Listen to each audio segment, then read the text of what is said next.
Love the passion of Mona. So, sometimes I'm like, okay, where do I start from? What do I say? How do I respond to that? How I've managed to sell? Well, I think selling is more, again, relating to people, finding out their problems and fixing them, you know? Like, I am in the business of making women feel and look beautiful, so that's what I do. So every woman that comes into my studio has to feel beautiful from inside and look beautiful on the outside. And then that's what brings them back the next day and the next day, and we create relationships.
Can we hear some more from Jaja? Of course, Jaja is going to play for us that song, Kitenge. You've heard it, the sound, beautiful, and we're going to dive into how Kitenge is going to make it to the world stage as planned by Latif Shah.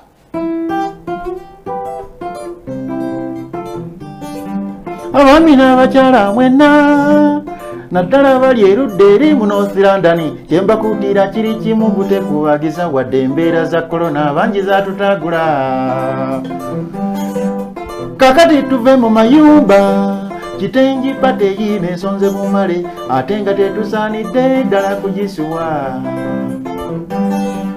mwani yabagamba okwambala engoye z'emivumba tujja kwambala bitengi byokka designer Latifu Uganda omurasita owakabye yatunga mu nnyonyi Maliki Jeni ne Hawa abo basibi banviiri alo tujja kuba nabo Anifa wa makeup Mariamu yeddikoleta konne popini ebyokulya bingi nnyo ebyekifiirika Madamu Sara Shoshi ebitaddemu omukono Olivia Katharini Nalima Maka manyinga ulira Kulono twambala ebitengi byokka Kulono twambala bitengi byokka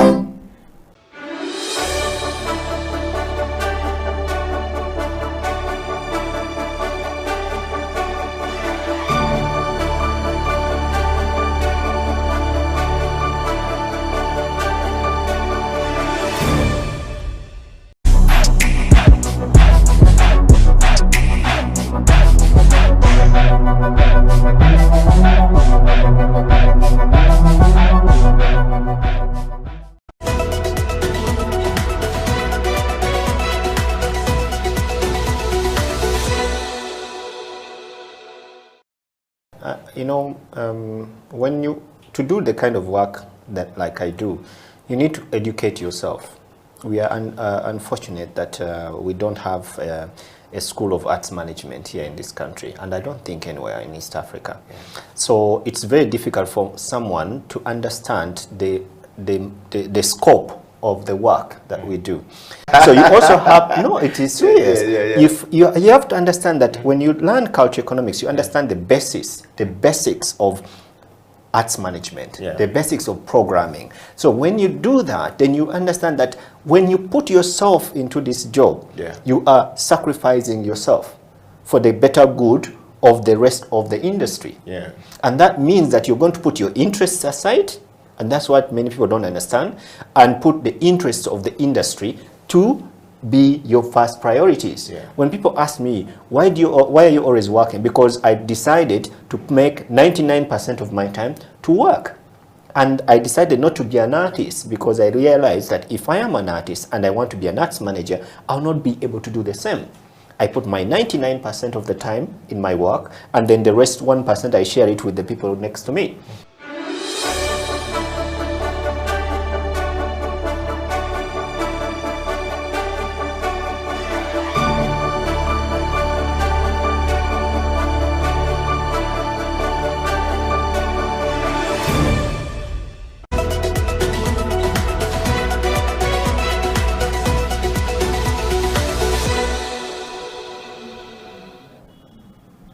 There's always that influence of our parents, okay?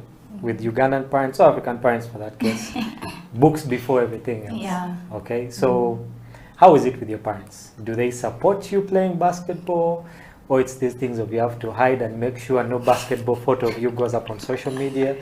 How is it with your parents? My parents are very supportive. Yeah.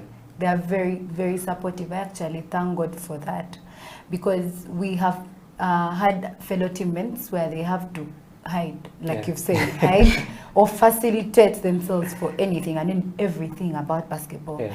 But my parents are very supportive. When it came to the time of, I think I'll make it on team, what, the passport, they made sure I get it on time before even anything, before it was even confirmed. The COVID, they made sure I had the shots like on time. Yeah. If it is the shoes that I need, I'm not going to hustle. They're going to give me that money and I buy the shoes. Basically, even if I say I have training tomorrow, at this time, they'll give me the transport and everything. They're very supportive, that is for sure. Yeah, so I don't know how to hustle when it comes to basketball. Yeah.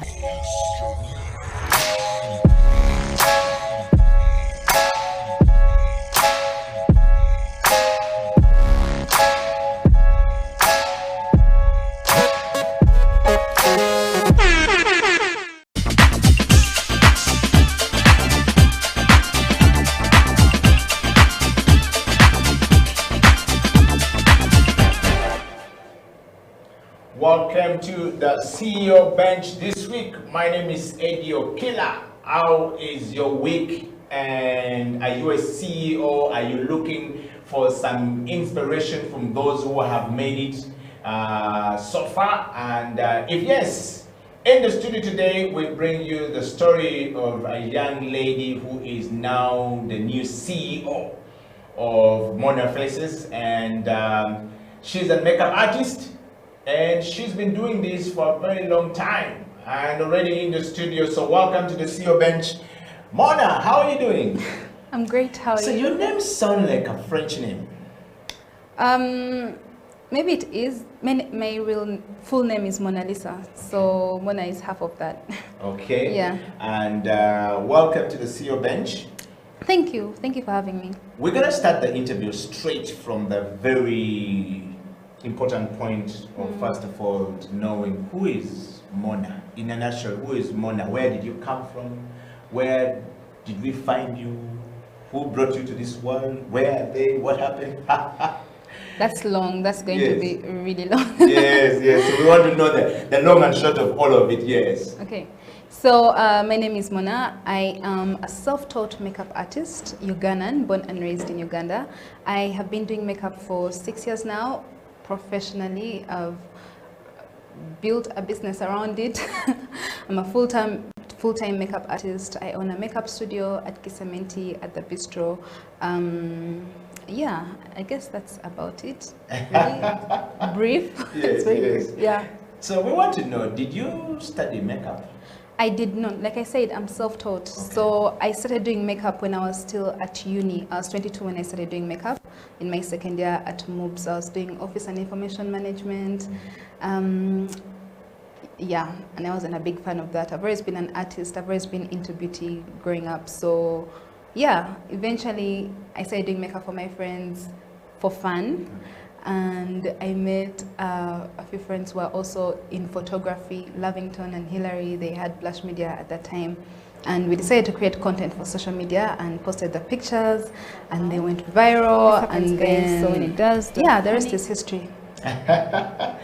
Well, to all the people joining us all across the world, we are talking to Mona Lisa, and of course, she's the CEO of Mona Faces. Mona Faces is one of the makeup studios straight out of Kampala to the rest of the The world. first. And the first professional one that we know. Of course, there have been many people doing makeup business in Uganda, but you seem to have revolutionized the whole makeup business and taking it to a whole different level. Yeah.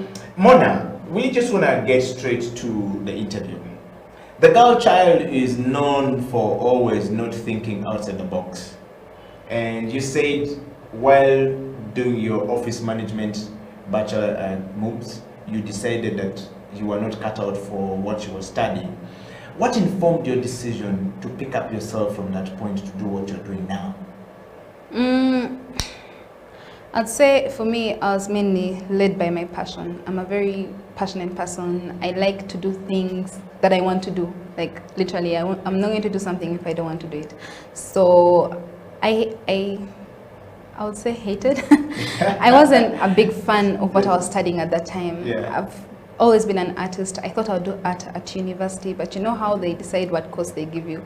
Then they ended up giving me that, and I was bored every day. So when I started to do makeup, actually I would have classes in the day, and then at night I would go and buy those. There used to be those MBs, you know, those MBs that would go from like midnight to 6. Yes, to morning. To morning. Yes. So I would watch tutorials the entire night. Yeah. Wow. And then the next morning, I'm excited to try it out on my roommate at hostel. Yes. Yeah. So that's how it started. And then social media had also come up, Instagram. So we started to post our pictures, and this is something that I had so much fun doing. So I guys, was enjoying I wanted to it, and remind you then that people started calling me up, booking me, and it got busy. And then I realized, shoot, this could actually be something. Yes. So I had to pick, I had to make a choice, decide what I was going to focus on more, what I was going to do more of, and I chose makeup, and yeah, I had to go in with it and do it 110%. All right, so it's not an easy thing if you're starting a business. So on the theceobench, we often bring people who have reached a certain degree of success in their businesses. And we start by looking at the leadership abilities of such people or such individuals, and you are no different from that kind of individual that we look for on the theceobench. And the theceobench look at the leadership, self-leadership. Your story is very fascinating. First of all, picking yourself and spending a lot more time trying to research about what you want to do and actually doing it. In Uganda, we are not known, or mainly in Africa, we're not known for a lot of research and development before we start our business. Our businesses are usually started with, oh, my auntie is doing it, so I may also as well just do it, or my cousin is doing it. I think I love what my cousin is doing. But from your story, you're saying you started by going to YouTube and trying to make sure you actually get all of this done. Mona, I want to take you to the first question, which is, why did you pick yourself? I know you said you're really passionate about it, but leadership is about picking self and giving self meaning. What drove you to giving yourself meaning as a leader? To us, we qualify you as a person who is a leader. You picked yourself, gave yourself meaning, and started to do what you're doing today. Oh, that's a very interesting question. I don't even think I've been asked that before. Yeah. Okay, I think I just found myself in that role. I don't think I've ever looked at myself as a leader. It's only now that I'm already doing it that I'm like, oh shoot, I actually am leading people, I'm teaching people, I'm mentoring. It didn't start out like that. Like I say, it started out purely passion. This is what I enjoyed to do. I didn't mind waking up at 4 a.m. and doing it until midnight and doing that same routine again and again and again. And then eventually I obviously I got busy, so I had to employ people, I had to employ other girls. I love to work with girls. I employ only girls.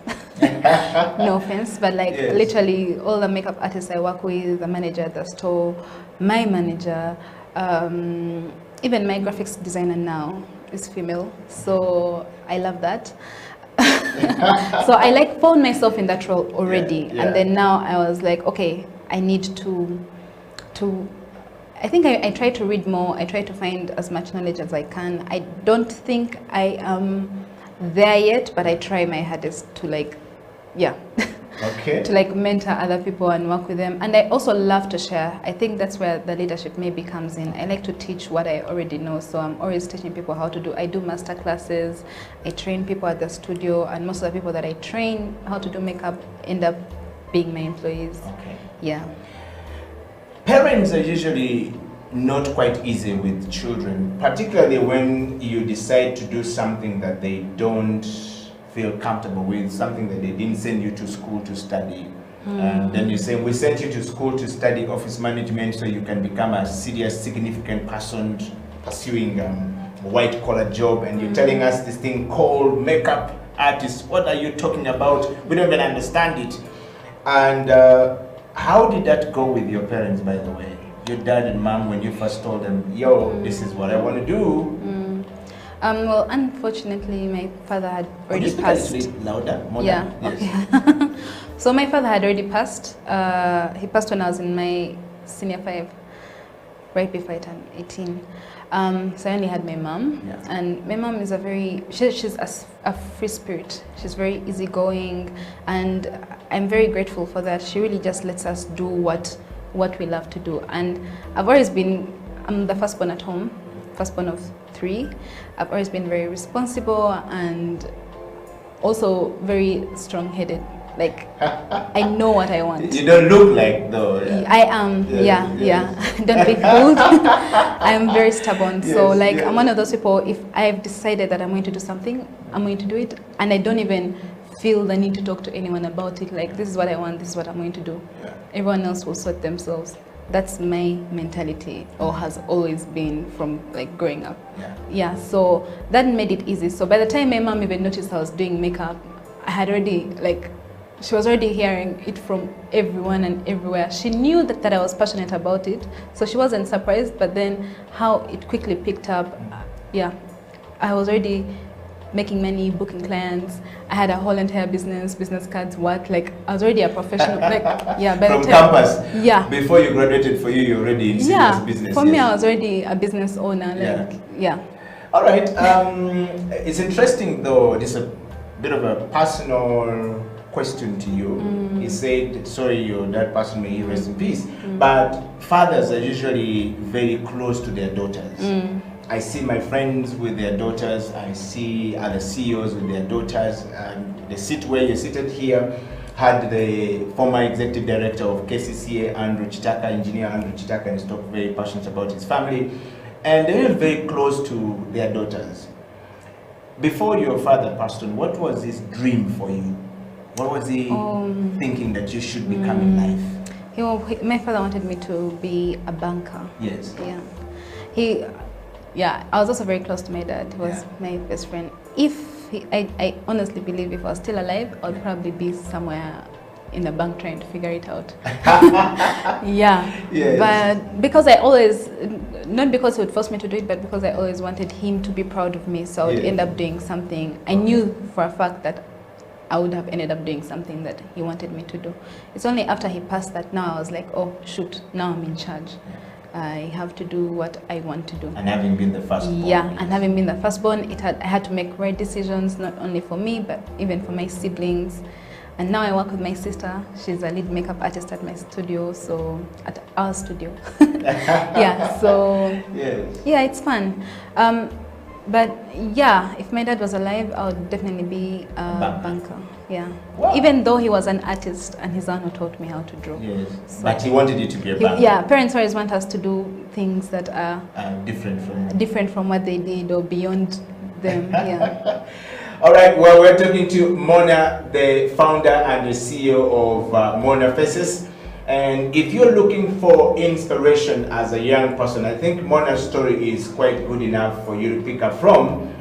Straight out of university, thinking outside the box, and you can see that she has some really very distinctive leadership qualities. And we often say in leadership that leadership defines the leadership abilities define the level of effectiveness of a person, and I think self-selection has gotten Mona to the next step. We're going to take a break, and when we come back, Mona is going to be sharing more about working with her sister and more also about starting that business. We're going to dive into the deep end of that business so that you can understand what a typical day like as a CEO, how she was able to turn around the business of you know, making up people's faces to look beauty and beautiful, you know, and bringing smile to people, and you know, making money out of it as she loves it. And of course, I'm going to ask her to try and give me a makeup in the studio. I never wear makeup, but today I'm going to wear makeup since Mona is here. Stay right there, we'll be right back. This is the CEO Bench. Oh my god, I completely forgot.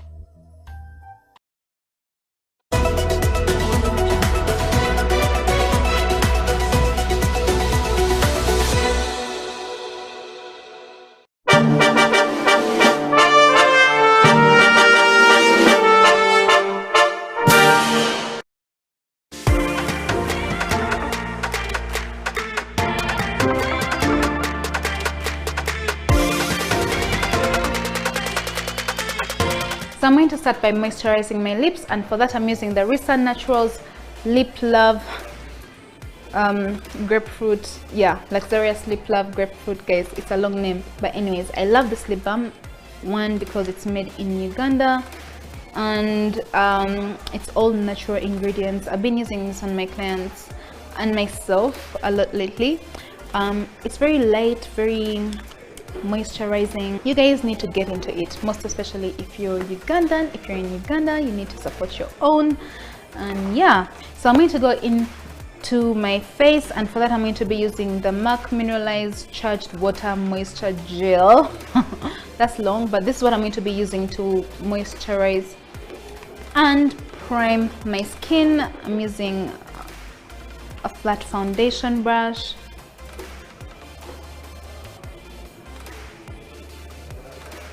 I feel like I need to use my hands to get this applied on better. So now that my skin is primed, I feel like my face is glowing. It definitely feels more moisturized than it was before. I'm going to go in with the foundation, and for that I'm going to be using, where is it? I'm using the Candid Revlon foundation. I'm using the shade 540. I haven't used this in a while, but I love that it has like some like full coverage. I'm going to give my face all the coverage that I need. So I'm going to just quickly dab that all over my skin. I feel like I do this for you guys all the time. You guys know the process, but also, yeah, do you guys want to see like a full detailed new foundation contour highlight tutorial? I feel like my technique changes all the time. Do you guys do face first or eyes first? I know it's easier, like if you're just getting into makeup, you want to do your eyes first before you can do your face, because you don't want to mess up what you've done on your skin. And I used to do my makeup like that before, but now I feel more comfortable doing my face first, getting the skin out of the way, and then I can start creating with the eyes. Because with the face it's almost the same thing, but with the eyes it's something different. So I always just want to do my face perfectly, blend the foundation, do my contour, highlight, everything, do my best, and then work on the eyes.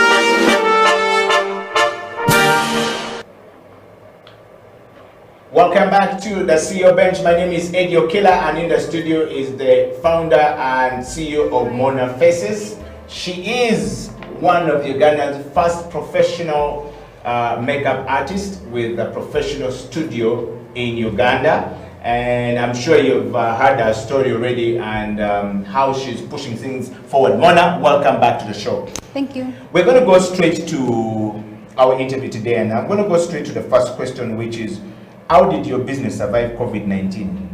And what were your biggest lessons before we went through COVID-19, or lessons picked from COVID-19 as managing business through a crisis of COVID-19?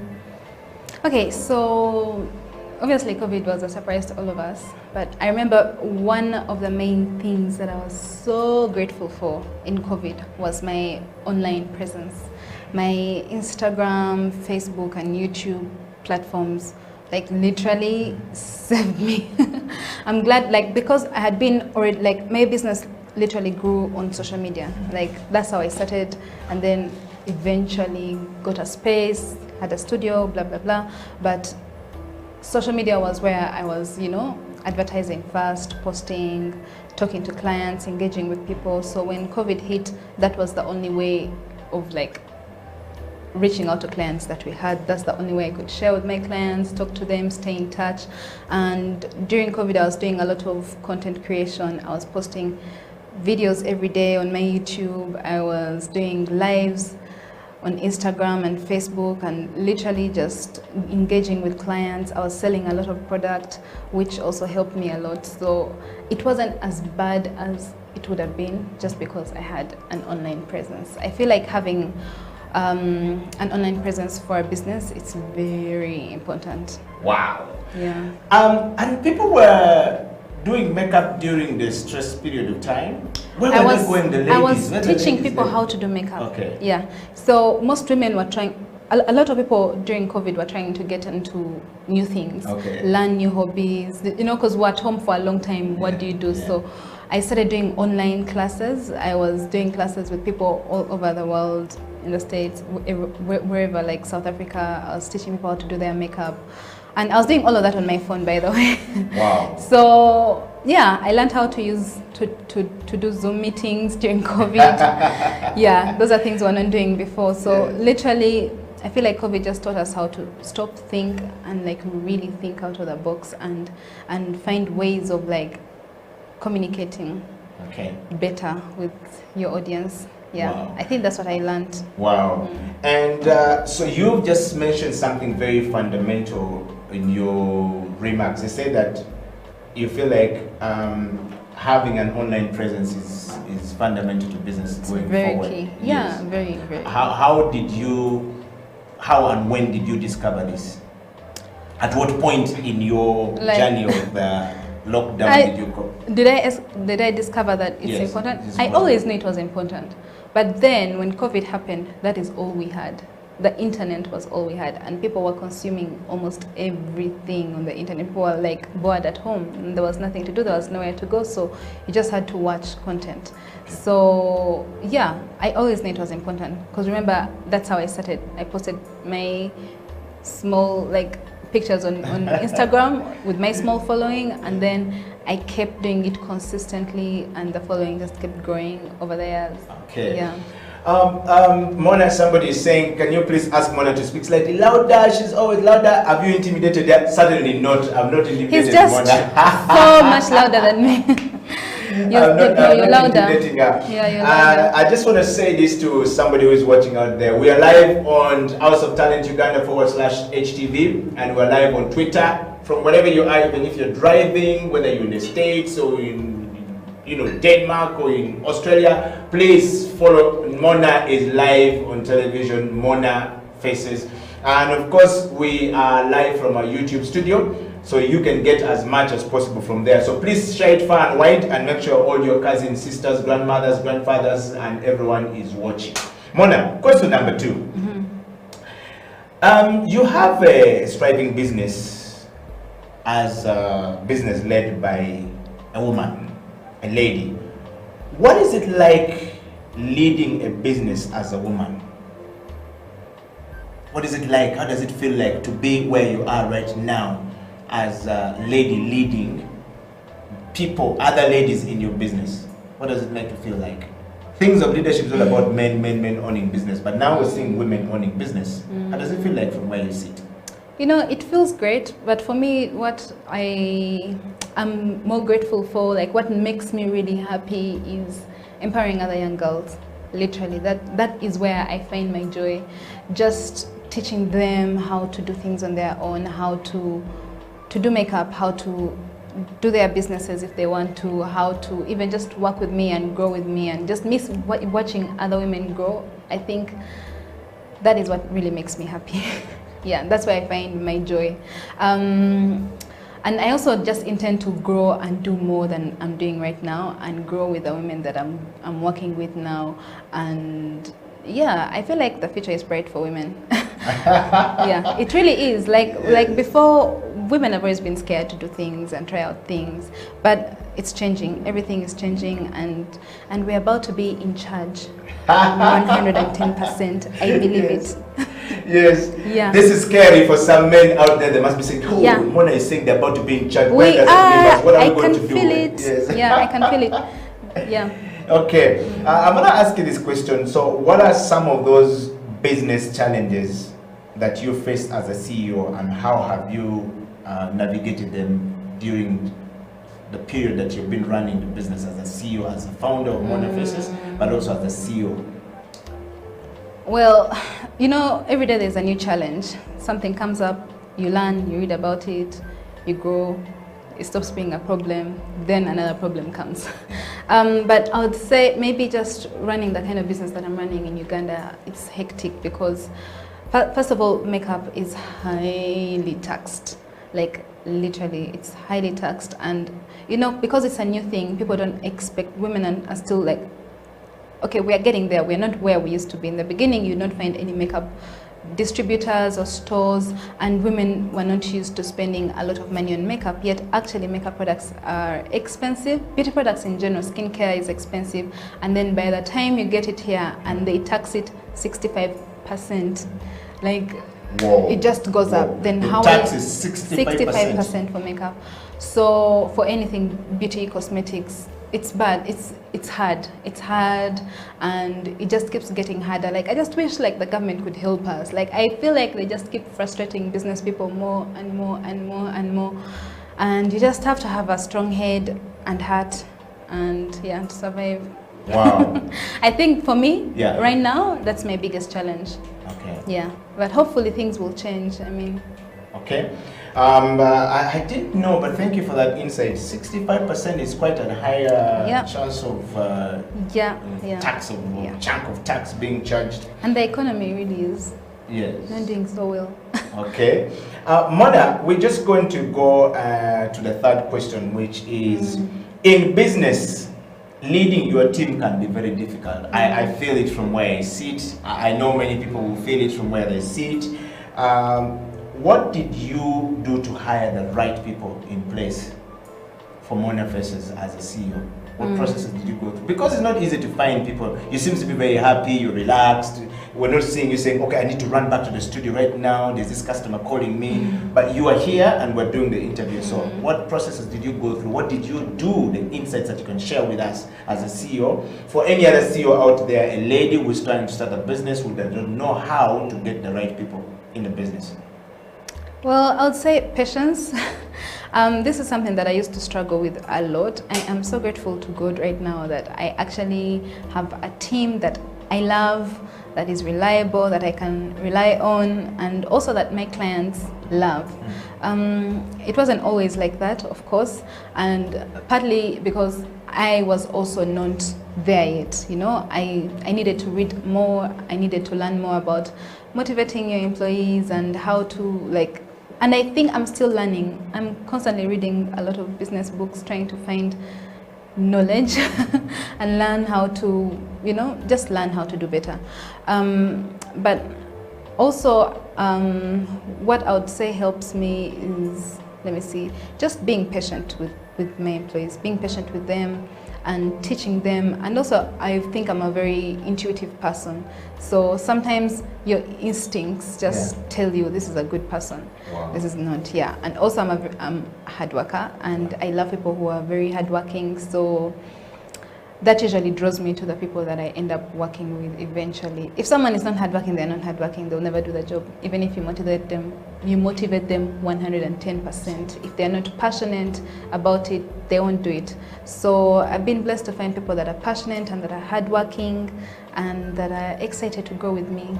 Wow. I don't even know if I'm answering the question right. Well, you've actually answered the question well, Yeah. because most times young people, the one thing I've picked from Mona right now and this morning and on this day and on this interview is that be patient with people.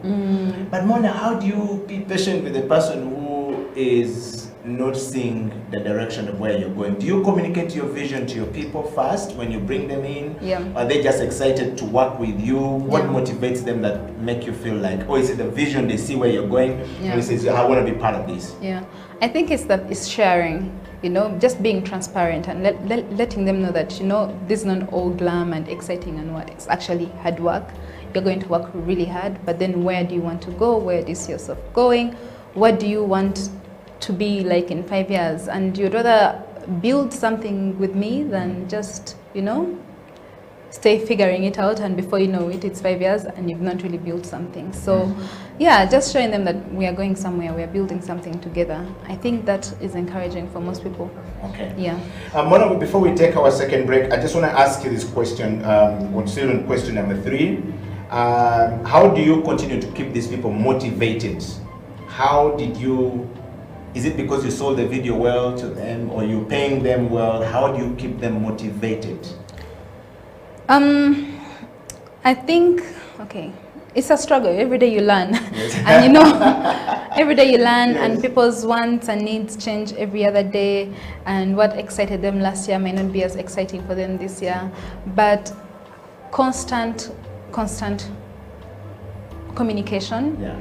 You know, and reminding them what the vision is, and also them seeing it, because I feel like people sometimes get demotivated working with someone that, or working with a company that they feel like is not going anywhere, is not growing. So once you put in the work and you show, this is where I want us to go and this is where we're going, and every day you're doing something new, you're creating something new, you're going somewhere, they see that you're going somewhere, they want to go there with you. Okay. Yeah, I think that's what helps me. Yeah, and also just being a nice person, listening to them. Yeah, because they also like, yeah. It's our business. Okay. Yeah.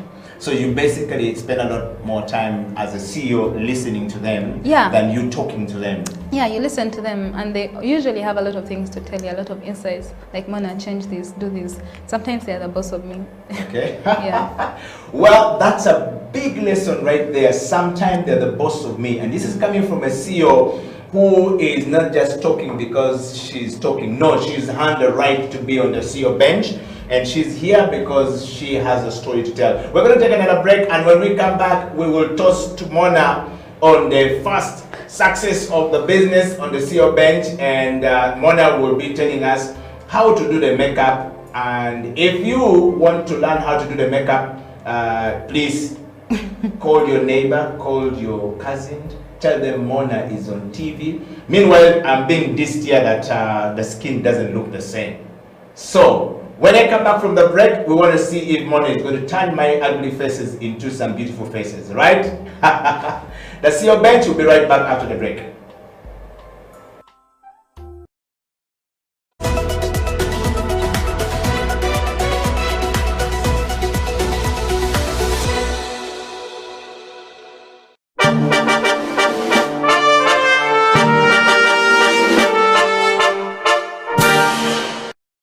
So I feel like the foundation is well blended on my skin. I'm now going to go in with my highlight, and for that I'm going to be using my Elegant Pro Concealer. I'm using the shade Toffee.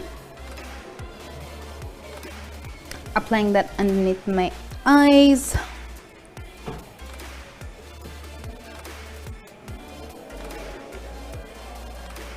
Center part of the forehead, bridge of my nose. You guys know the drill. I'm sure you've seen this a million times. So I'm now just going to dab that in with my beauty blender. Blend, blend, blend. So guys, I want to remind you that all the products that I'm using, again, are all available at my studio, so you can come and get them, and the ones that are not available at my studio are available in town.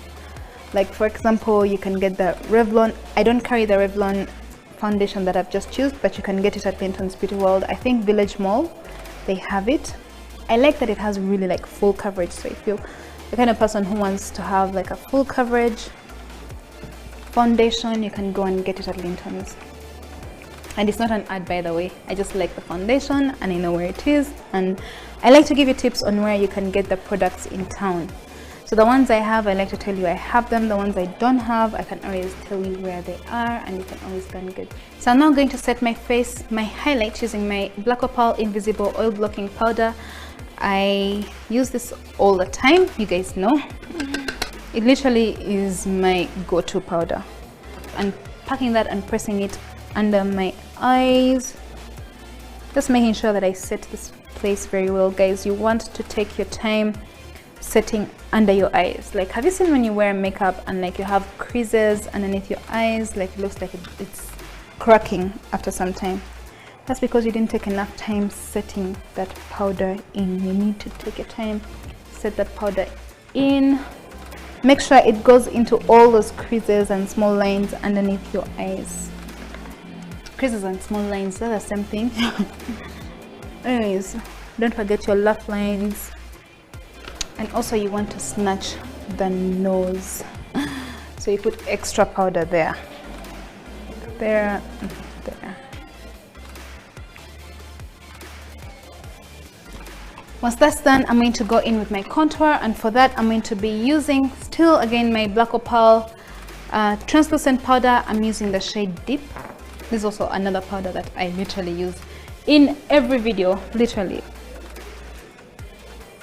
Do you see how I've immediately like snatched my forehead, reduced that 5 head into 1?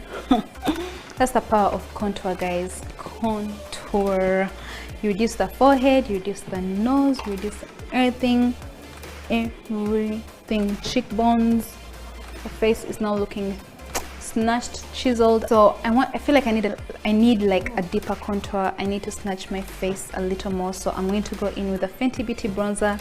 I'm using the shade Mocha Mami. I got this Fenty Beauty bronzer from a dear friend of mine, and I've used it, guys.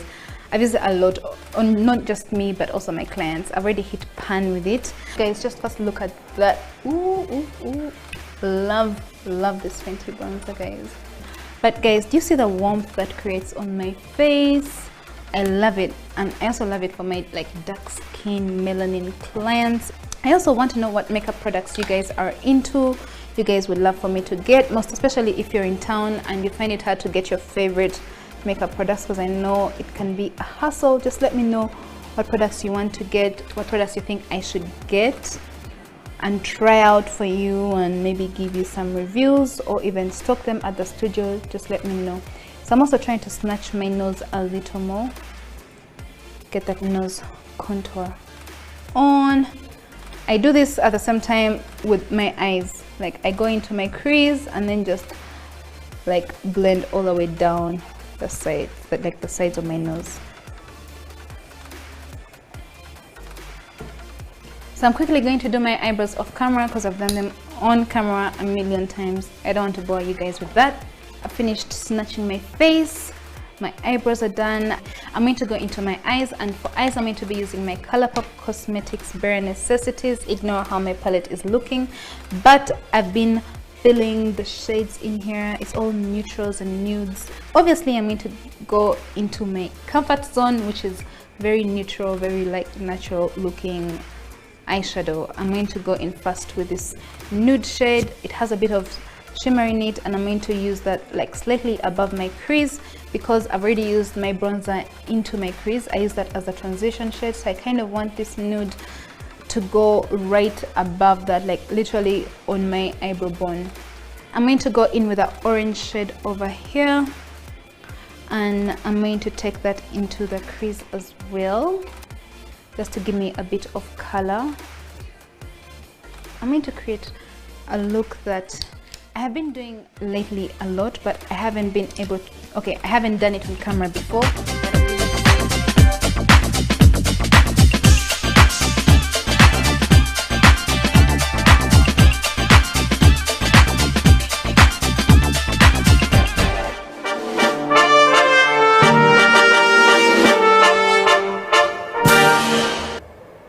Welcome back to the CEO Bench. My name is Eddie Okila, and in the studio is Mona. Mona Lisa is the right name, and the other name is very difficult. Omutoni. Yeah. Yes, she's the founder of Mona Faces, and of course, are you enjoying yourself on the show, first of all? I am. It's fun. I have some coffee with me, so yes. Yeah. So first of all, let's toast to the success. If you want to get this cup, you need to just send Mona a question, and we will be able to give you a gift on the CEO Bench. Do I get to keep mine? Absolutely. And she's going to take a cup. Now, Mona, welcome back to the show. We're really enjoying the discussion about the business. I just want to read for you some of the comments coming here from people who are watching the show. The first one is coming from a photographer. And Onyaito Deke is a digital marketer and is a photographer, documentary photographer, which means he works a lot with makeup artists like you. You're really in sync with them. And he's saying, learning that I need to guide my daughters, not to dictate what they should do. Yeah. I think that's a good one. What do you have to say about that? Definitely. As a father? As a father, yeah. Yes. Yeah, just teach them what you know, and then just let them be what they want to be in life, yeah. and just guide them. Onyaito Deke says, what are the challenges you face as a woman in business? Are there things we need to do to level the playing field and create equal opportunity for girls, if there are any? Things you need to do. You know what? I don't even know. But maybe it could start with paying them more and giving them more opportunities. I feel like women in general are paid less. Like, even if someone, like, there are times when people try to bring gigs to me, like, let's say influencing gigs, and there's a guy on that same, you know, job, and they will automatically give them more. Maybe because men know how to bargain for themselves a little more than women do.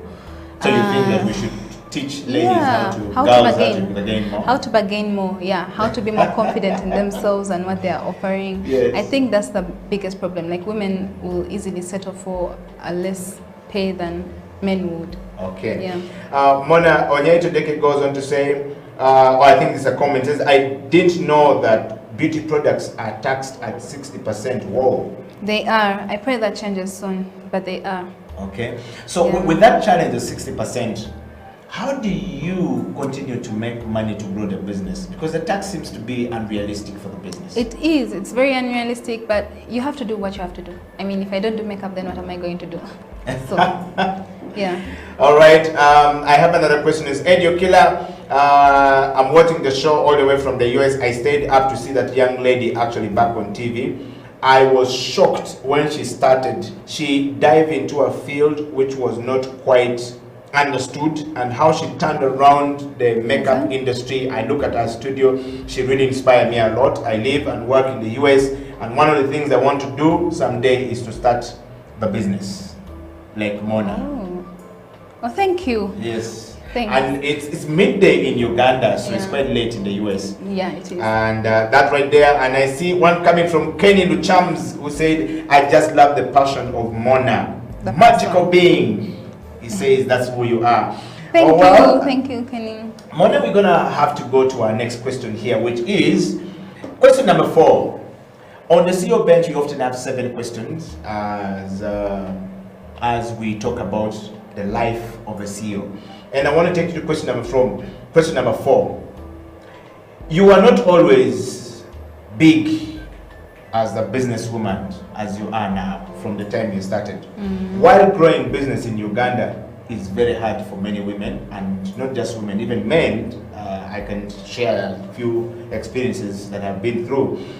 Managing success can even be harder. When people become more successful in businesses and they start to do serious stuff, success begin to get into them. Some fail, some succeed.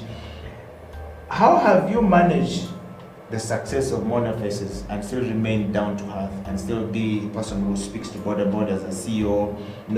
You know, I find you're around Kisementi where your business is, you know, hello everybody, happy faces with everyone, living your brand even on the street, but yet you're very successful. How have you managed to do that? Some of us, when we get there, I'm now a CEO, don't talk to me, just talk to my assistant. You know, I don't even know, like, when people say, now you're successful, for me, I'm like, every day is a struggle. Well, not as a big of a struggle as it used to be. Yeah. I'm definitely not where I used to be, and I'm grateful to God for that. But I'm also not where I want to be. I'm still growing and I'm still learning. And I feel like business is one of the most humbling things. Like, you can never be a proud person in business. Yeah. Like, business is people. How you treat people, how you treat your employees, how you treat your clients, how you treat people around. Like, the people are the ones who bring you the money. So you cannot afford to be proud or arrogant or standoffish. Yeah, I don't know how to say, but like, yeah. So I think for me that keeps me grounded, because at the end of the day you need people. You need to build relationships with people. Yes. In order to stay in business for a long time, because like every relationship you build with someone counts. Like, I feel like I've known you for a long time, and we've never really had a conversation. Like, it was always, maybe I see at Enduro, hi, Yes. hi, like that, and then here I am, you know. So at the end of the day, you never know who's going to do something for you, who's going to connect you to someone that you need, who's going to bring you business even the very next day. So how you treat people in general in business really matters. I feel like that is what keeps me grounded. And also knowing that there's more to accomplish. I genuinely don't feel like I've even done half of what I'm supposed to do. Yes. Like, there's so much work to be done. And yeah, maybe I'll know when I'm at that level. Well, I think just your humility does speaks volume for you. Yeah. The fact that you have the heart of humility, and yet you say, I'm tough when I need to make the decision. I'm also not as simple when I know where I want to go and you want to sway me. Those are really very good qualities. We're talking to Mona on the CEO bench. When I first met you many years ago, we were actually giving Blush Media their first ever interview on XXL. That happened to be one of the shows that I produced that propelled them to be really serious. When we did an interview with them, there was this little girl, petite, you then trying to do interviews and trying to do makeups and essays, and very passionate about it. That's the first time I interacted with you, and I asked myself, and then Hilary said, oh, this is our friend. This is our friend Mona, she's very passionate about this. And then we always call her here to just come and do you know, our photography and makeup and stuff like that. But I saw something in you that was more to do with success, that this person is determined to succeed. And that brings me to the fifth question. The heart of business is sales. You obviously struck me then with the way you were trying to sell makeup to me when you didn't have a studio yet. When you had your business running, it wasn't that big. You struck me as a person who can sell anything. Okay? And the heart of business all across the world is sales. Sales will bring the numbers. Okay? No sales, no business, as we always call it. And you've just been talking about the customer care service. How have you managed to market Mona Faces, build a brand from ground up, and kept the business flowing to your studio in Kisementi, Kampala? How have you managed to do that? I think for me, what I would say, sometimes, like, I'm like, okay, where do I start from? What do I say? How do I respond to that? How I've managed to sell? Well, I think selling is more, again, relating to people, finding out their problems and fixing them, you know? Like, I am in the business of making women feel and look beautiful, so that's what I do. So every woman that comes into my studio has to feel beautiful from inside and look beautiful on the outside, and then that's what brings them back the next day and the next day, and we create relationships. So they'll forever and always support me. I've had clients whose makeup I've done since 2015, when I was just in a small chair, I remember that office very well. Then we moved to a small studio, then we moved to a bigger studio, then now we're where we're at, and those same people still come to me, even with my prices changing and going up, not so up, but I think at the end of the day, still selling to people is relating with people, is finding out what they need and how they want to feel. How is your business making other people feel? And wow. I think the takeaway from here, Mona, is selling to people is how you relate with them. How you make them feel. I've never done a makeup from you, but I've always been connected. I've always loved to see how you know, first of all, I love your story, growing from where you are and creating a brand. I'm a marketer, and one of the things I do every single day is think for brands and think for businesses. I have seen businesses grow from scratch, and I love the stories of businesses growing from nothing that has no definition to something that's a definition to a brand that now has built equity, that we can say, okay, this business, the name alone is worth this much, okay? The equipment worth is this much, and this is this much. And so I've seen you through the years going through that. Question number 6 would be, you are a huge inspiration to a lot of women all over Uganda at the moment, and as well as the world. When I look at your Instagram pages, it speaks volume. You post a video like this, in less than a month you are at 1.something K, you are hitting 4,000 something and 5,000 something on one video. And I'm saying, but this is a girl who started from Kampala, out of Uganda, and now you're beginning to create influence. From your answer about the lockdown, you talk about the master classes you were doing online during the lockdown. What advice or tips would you give to young women out there trying to forge a career or a business for themselves, having gone through these stages?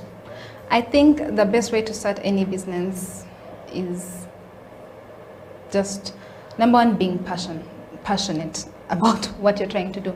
Like, you have the passion for it. I think passion can drive you and help you do things that you didn't even think that you would do. Like, it's not easy, like building any business. It's not easy staying consistent 1 year after the other, 6 years later, and you're still doing the same exact thing, and you're still excited about it when you wake up in the morning, going to work.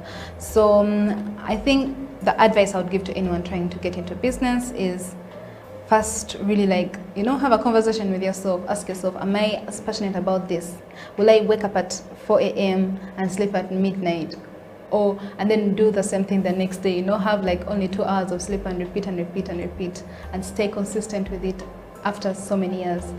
I think that's the difference, because most people look at, I feel like most small business owners like myself look at business as, I can just wake up, start this, and make money. Like, it's always making money. So then what if you don't make money? And then what if... Wow, that's a hard question. Wow. Will you stay with it? What if you get a lot of backlash, or, there are so many social media trolls, bullies. What if they like try to put you down one day? Like, how are you going to come out of that? So I just think business is just passion. This is something that I'm passionate about, and that's all I'm going to talk about. That's all I know. I've not tried to do something that I'm not passionate about. Mona, I like your drive, and I like what you've just said. We are heading towards the evening of our interview today. You've successfully answered the 6 questions. There's always the mystic question number 7. But before I ask that question, you talked about passion for your business and doing everything with a lot of passion. Sometimes passion can be misconstrued. Sometimes we can fall in love with what we're trying to do stronger, that love can drive us crazy, can mess us up, can mess the business up. How do you help some of us who become too passionate about what we're doing and forget about that we're doing business? I love this too much. I don't know how to draw the line between passion and business and make the passion business like yours. No, you learn. I think I definitely started out as a passionate person. I was ready to do makeup for free, but at the end of the day, you need to pay the bills. You need to grow in your own personal life as a person, so you need the money. So you learn, you read, and you learn. I've read a lot of books that have actually helped me so much as a business person to grow.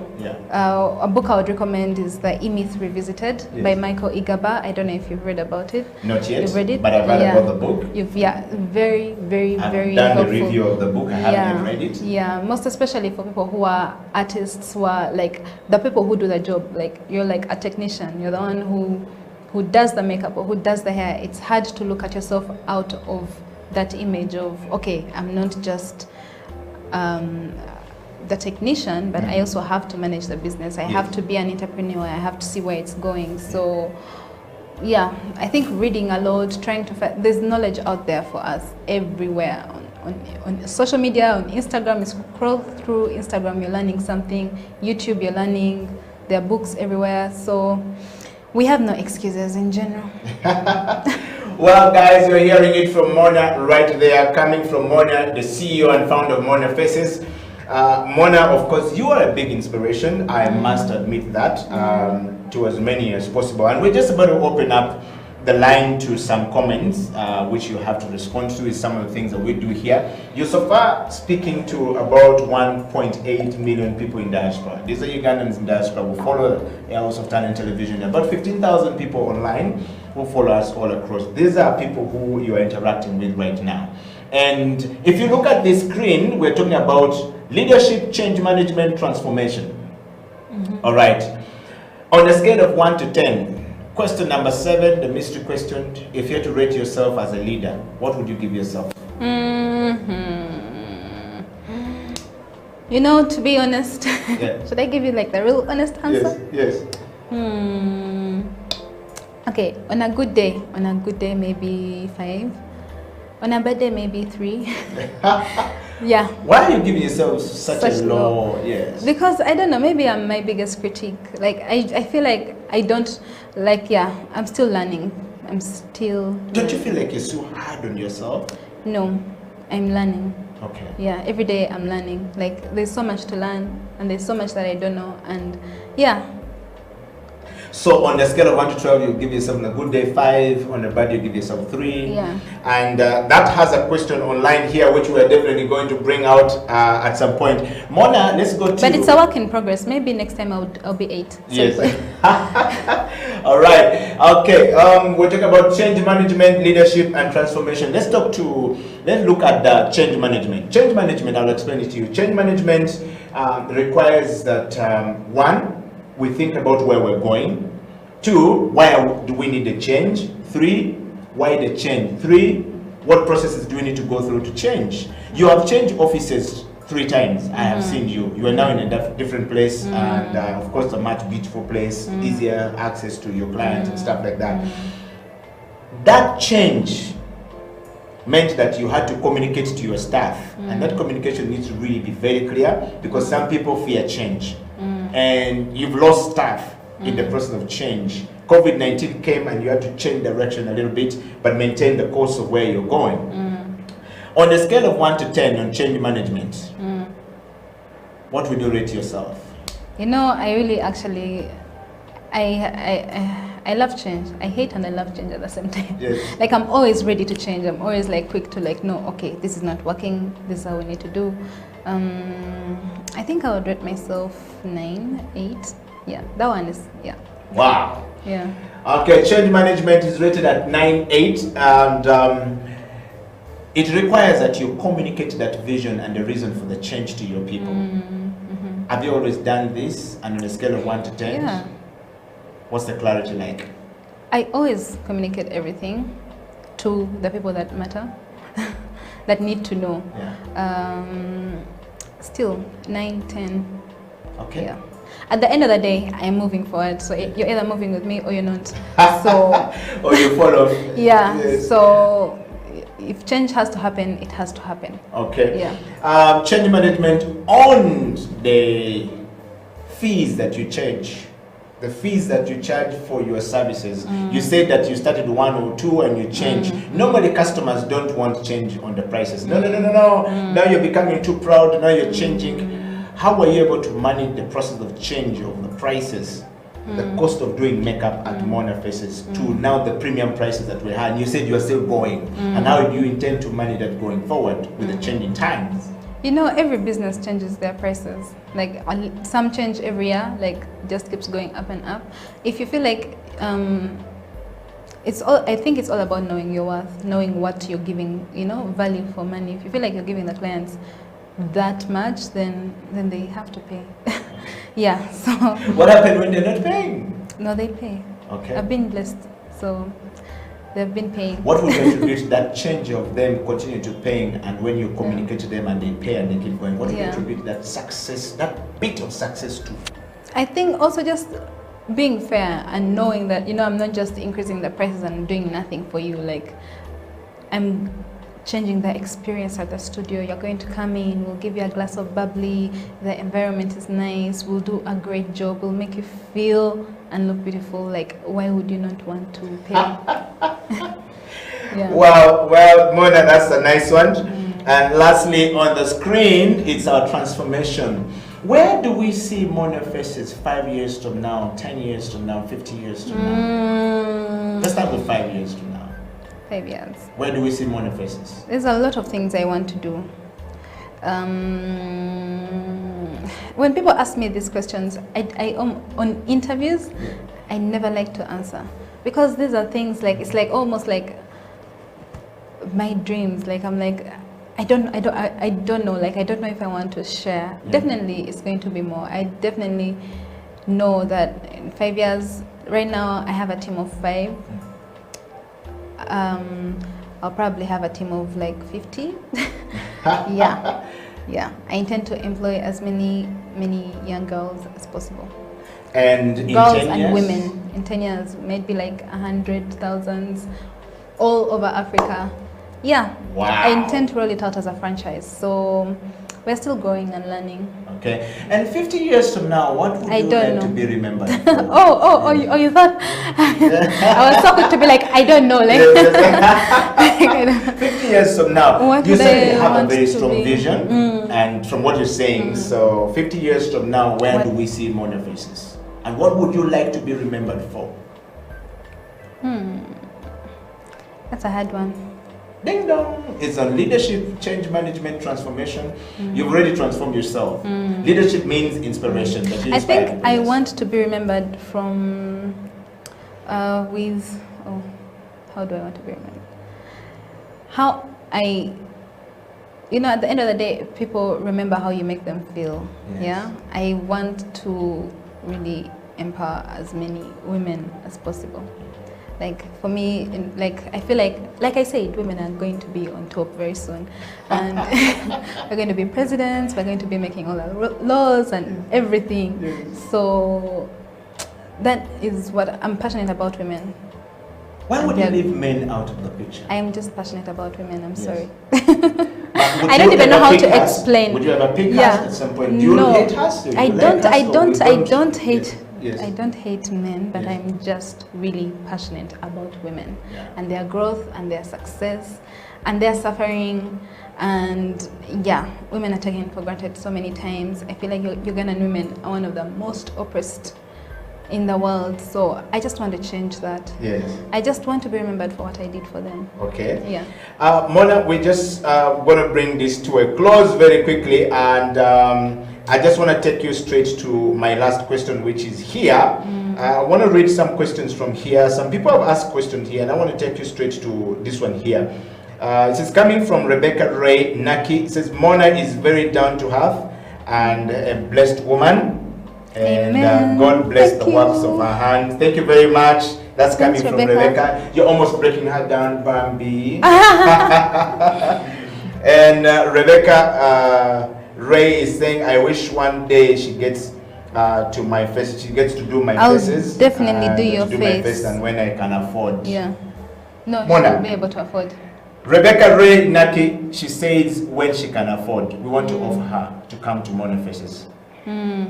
What does it cost? We want to pay. The CEO bench would want to pay for her to come. She's definitely a woman. She's saying You're here welcome. that I wish one day she gets to do my face and when I can afford. Well, I'll definitely give the CEO bench a gift voucher for Rebecca.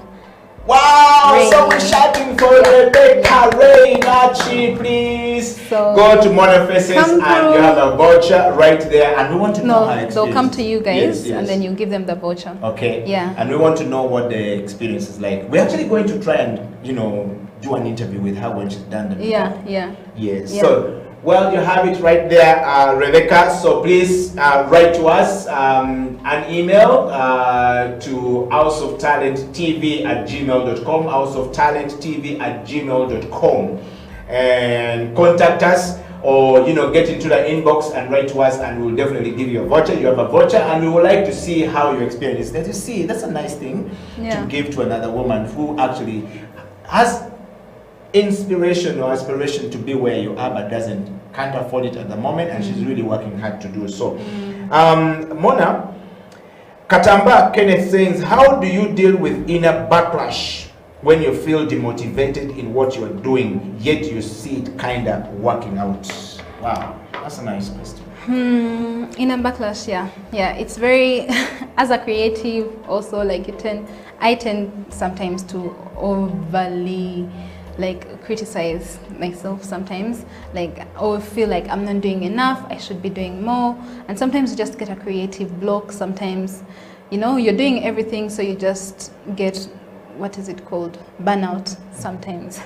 Yeah, so I think in those times I call it, okay, there's this other YouTuber I was listening to, and she was still talking about how to get motivated again and find inspiration.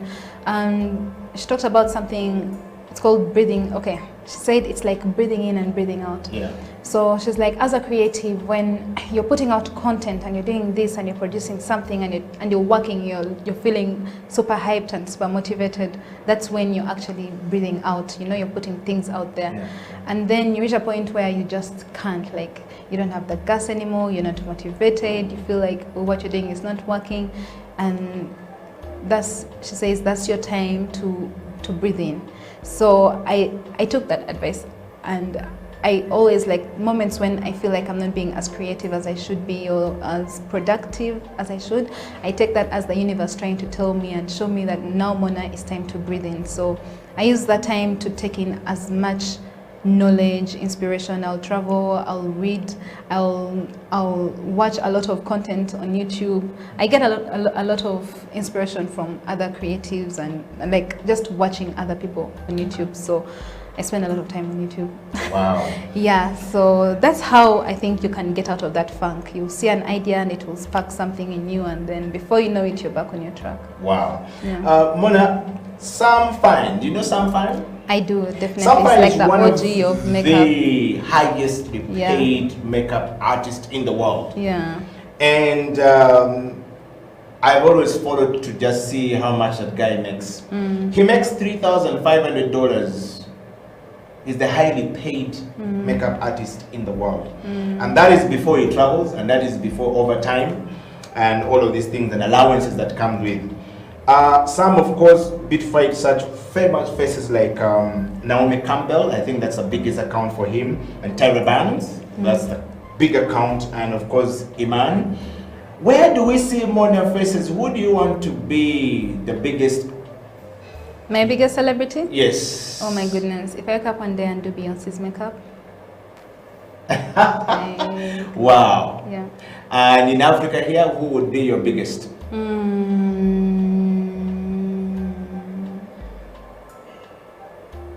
Africa.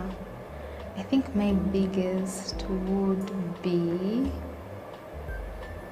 Oh my God, why is this taking me so long to figure out? In Africa, I think I would love to do... I'm still thinking. I've done all of what I would want to do in Uganda. Yeah. So definitely it has to be out of Uganda. Yes, so that's why I said it's Africa. South Africa, the whole of African continent. You talked about Beyonce in America. So which other person would you like to do the makeup here? Because Sam is at $3,500 a day. That's some serious money. That's 15 million shillings. For those who are watching, that's 15 million shillings, one makeup. Yeah. All right, and you just ended there. So who would be your biggest makeup artist? Biggest makeup person to do. Customer, yes, or client to do. You know what? I feel like I've done the ones I want to do. Like there's so many amazing Ugandan women that I've worked with that are like top. Yes. So that means I would have to look at maybe somewhere out of Africa. Okay. Would you like to share that? And do you have that in You your know what? list I've not then? yet figured it out. Okay. Now I'm going to look. I had never thought of it. Yes. I don't know why. I've never. Okay. Now I'm going to think. Okay. Yeah. We've basically come to the end of our interview, and I just want to ask you something. 1 minute of you to take us through. If you're your team, can you just put that video up? We want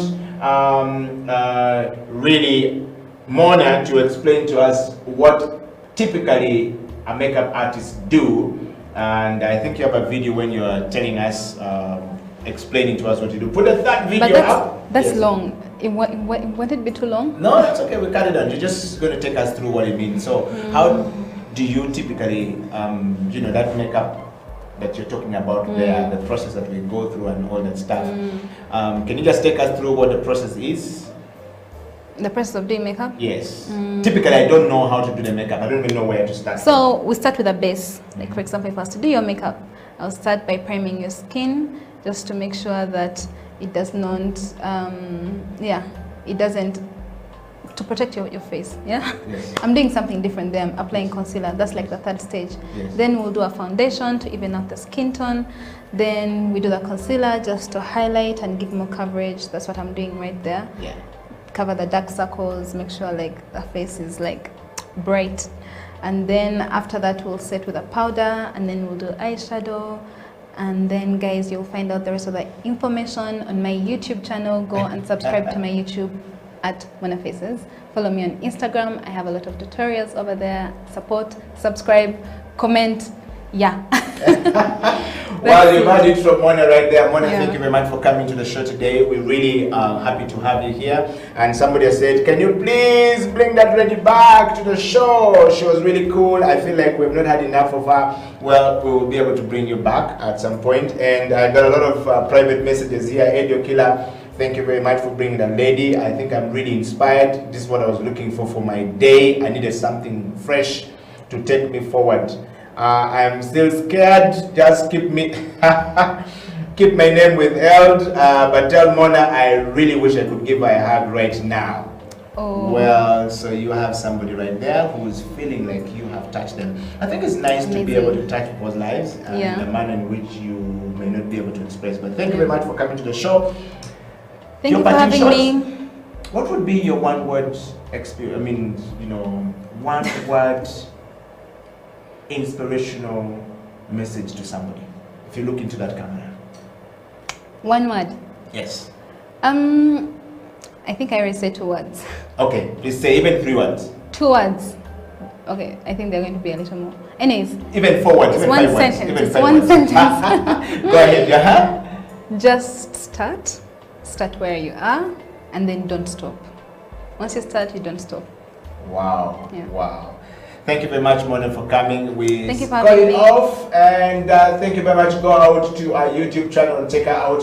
But more particularly, go to Endiro Coffee if you're in Uganda, if you're in Kampala, if you are in Uganda, or if you visit Uganda, the part of Africa, show up at Kisementi, and you'll find her near Bistro. And of course, that's where Mona Faces are. And please give her the business. We want to see a Ugandan brand go out there and touch lives. And she says she wants to do her first makeup to be Beyonce. And I think she's going to really get into that and start getting paid like something. Yeah, we'll get there. And I feel like everyone I work on already is a Beyonce. There's so many beautiful, hardworking, very inspirational women that Yes. I feel like I've been blessed to meet through my craft. Like I said, Yeah. I'm constantly being inspired by women. Like I get a lot of my motivation from women. So yeah, so many Beyoncés out there. You know. Well, it's over from us here. It's been the CEO Bench. My name is Edio Killer, Mona, and of course, Mona Faces was signing out. Until next time on the CEO Bench, we bring you the story of another CEO as a surprise to you. Stay right there. We'll be right back next week. It's a wrap. CEO Bench.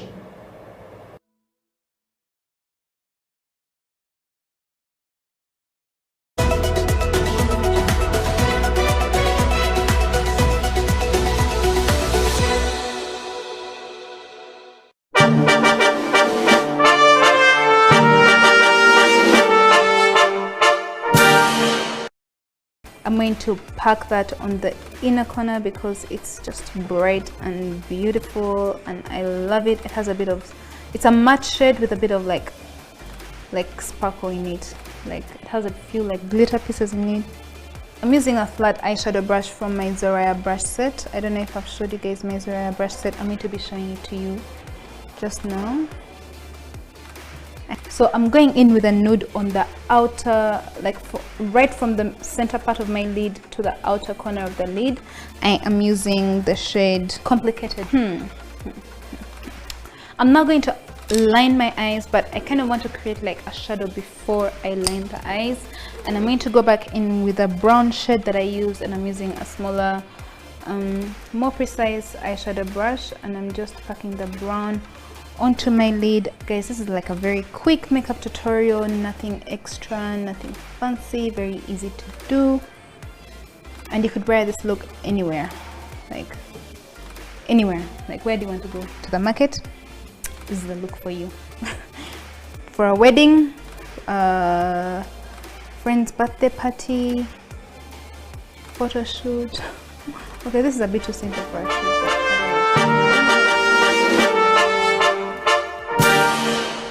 Love it. So for liner,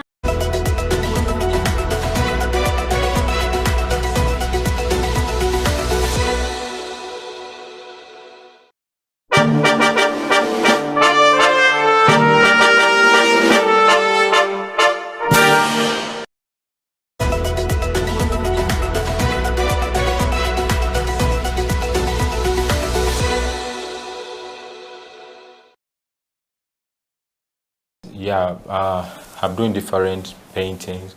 I do all branding right now. Okay. So as you say that I need like to do community work and do other business. So I'm doing White Star. I'm doing White Star. You don't know White Star Magic? No. So that's soap. World soap. Yes. And I'm doing Cowboy. It's like people get my number, call me. For me, what I do, I paint my street art on the wall. I put my number there. You know, everyone is passing there. Yes. Everyone passing on That's my really good. paintings. Okay, so I don't just paint there. I just paint. Then after writing my name, then I put my number. So I'm getting more all my business. People calling me, Abdul, I want you to paint my picture. Can you? Yes, I can paint. You understand? Even there's those companies like that of White Star, they call me, Abdul, can you do wall branding art on the walls? Yes, I can do. You understand? Even like to do community work in Kawempe, it's like I can't move from Kawempe to other side. You understand? It's very difficult for me to go in town. You understand? Or in Nakasero. You understand? People ask a lot of money to brand your stuff, to put your work. Yeah. That's why I'm mainly working in there in Kawempe. And it's very difficult for me to move from Kawempe and go to Masaka. You understand? That's a big challenge. But I think it is. I think you can move to Masaka. Yeah, I can. And graffiti is also about resistance, resilience, and yes. what is it about? You know, it's also advocacy. You know, when you're doing a mask, the Corona campaign. Yeah. Corona is not only for people in Kawempe to know about. It can also work in Masaka. It can work in Toro. But I think the challenge is, how do you find those spaces? Yes. I mean, graffiti, like there's a mural here. I don't know, at Alliance. I don't know whether you saw it. And on that, people ask me money to paint my work there. Yes. I don't just go there, just putting it. You understand?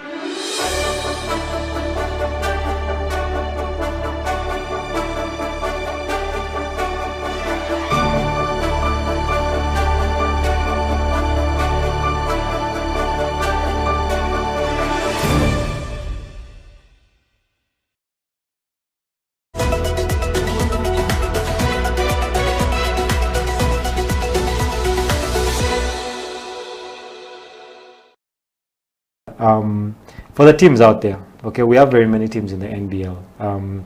What is City Oil doing right that these other teams are not doing? because we need to see more teams actually, give you guys competition and also get to that international level. All right. So what are other teams not doing that they should emulate? Yeah. Okay. Interesting. There's so many things. Definitely, as a club, we are very ambitious. Okay. When we had just started this club, we said we wanted to be in Africa competition 5 years later. Yeah. But when we came in immediately, we won the league, and we changed our mind that we don't want to think 5 years later. 5 years. We want to start now, and because of that mindset that we want to be playing at the top level in Africa, that means you have to do so many things back here at home to be at that level. So we are very ambitious. Of course, to play at international level there, you have to be a powerhouse at home. Yeah. That's why we have to win for us to be able to play international, because those are the rules. If you're playing ball, you have to be a champion. At home. Yeah. If you're not, then you can't play ball. Yeah. So we want to keep winning at home because we want to be in ball. Yeah. People say, "Oh, we win because we have money and all that." I really don't think it's about money. I can tell you that there are some clubs that play players better than City Oilers. That's not the perception.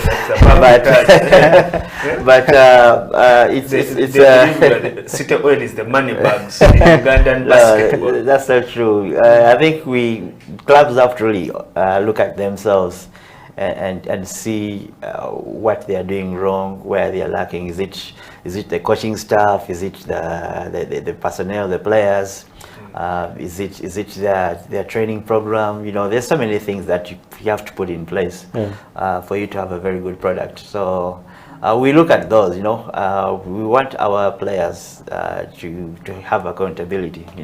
Yeah. If you're not training, you've got to have a very good reason why you're not training. Okay, we hear stories. Some clubs have some star players who don't show up for training.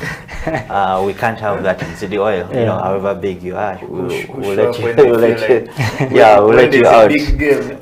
Yeah. We want our players to account for everything that they do on court. Yeah. Okay. If you are a player who is supposed to be scoring, 20 points for us, and you don't, you have to tell us why you're doing that. So we want to make sure that we know the reasons why you're not playing well. Is it because of coaching? Is it because of this? Is it because of we want to check everything and see that everything is accounted for. And the coaches, if we lose a game, I can tell you that there are meetings that happen, and we have. And what is the nature of those meetings? The management has to know why. Why did we lose? So you have to have reasons why, and they have to be good reasons. So that keeps us in check. Okay, for us to try and be at a high level player to always improve and progress. Yeah. So basically, teams have to be more accountable, not just on court, but even off court. Everything that you do on court, everything that you do as a coach, as manager, even management themselves. Sometimes we sit with management and we ask them, we are lacking this and this. Why aren't you doing that? Because that helps the team to play at a high level. Yeah. So it is not just players, but all departments have to elevate and work together. Yeah.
It is a CEO bench, Eddie Okela, Linda Tibot in the studio. We're talking about change management, leadership and transformation. And of course, Linda is from the Bite of Benin, a West African restaurant based in the capital city of Kampala, Uganda, in the Pearl of Africa.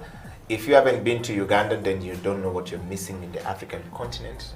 You can see Linda's has a restaurant in Kampala. So, and then switching from law to food, this really shows you that we are a place to visit. But aside from that, Linda, welcome back to the program. Thank you. We're going to dive into the restaurant business. First, we need to serve you some coffee, so please.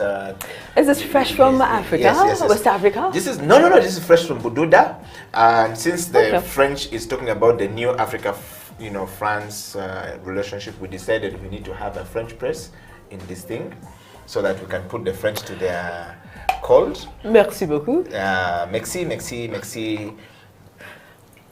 And so you can also pour a cup of coffee for yourself, and we like to make the CEOs feel okay, and Linda is in the studio feeling okay. Take a drink, because the West African food is really hot. We know that. Yes. It depends. Yes. as my master's law lecturer would say, it depends. Yes. But I want to take you straight, Linda, first, in fact, on that question. The Nigerian food, the West African food in Kampala, do you have customers? Because you have food. One time I was in Nigeria, you guys, let me tell you the story. So in Nigeria, and we walked into a restaurant, and they said they give you water, you wash your hands very nicely, and then there's a big people in suits, we're all in suits, and like guys starts removing their jacket off. Oh, that should have won you. Yes. And then the other guys, the people are standing nicely, service guys doing the stuff. You remove your jacket off, you give it to this gentleman.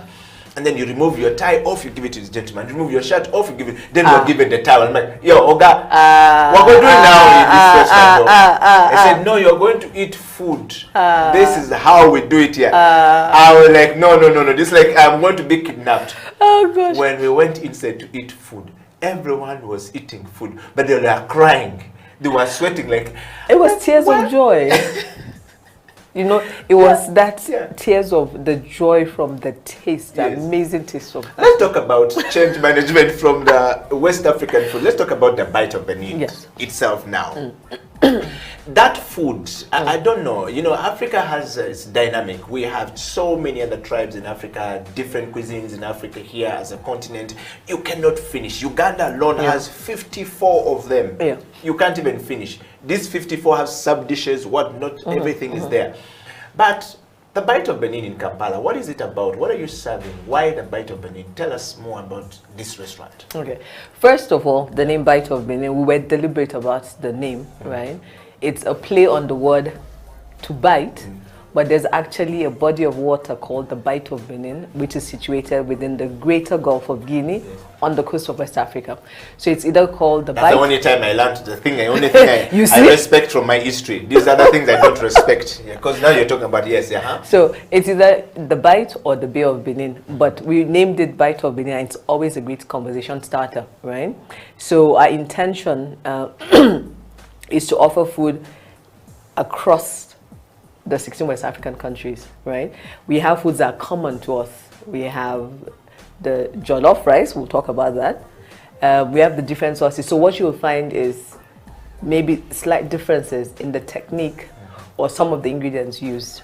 Okay. Yes. And that's what the Bite of Benin is all about. Yes. Why did you decide to put this restaurant in Kampala, not anywhere else? First, we're based here in Uganda, but more importantly, we wanted to set up a place where you would come in and explore West African food. So the Bite of Benin is not just about food. Our plan actually is to have it as a center where you will have the arts, so music, spoken word, poetry, artists, painters, sort of like a gallery also, showcasing what we have in West Africa. That is the overall plan for the Bite of Benin. So it's not just about food, but actually bringing West Africa to Uganda, to East Africa. Yeah. Okay.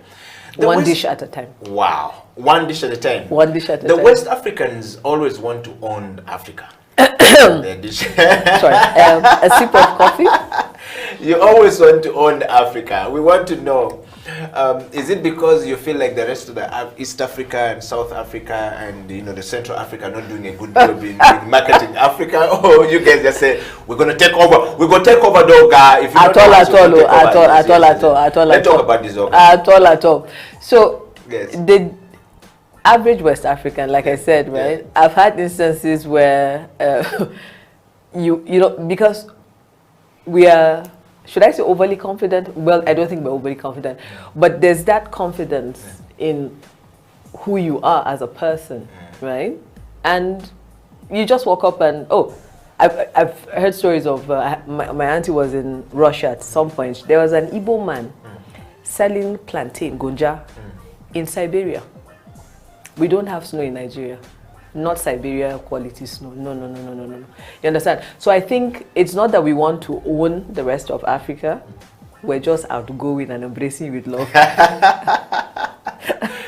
No. But I think most West Africans are quite adventurous. But I think it's also common to a lot of Africans. Yeah. Maybe it's just that we were very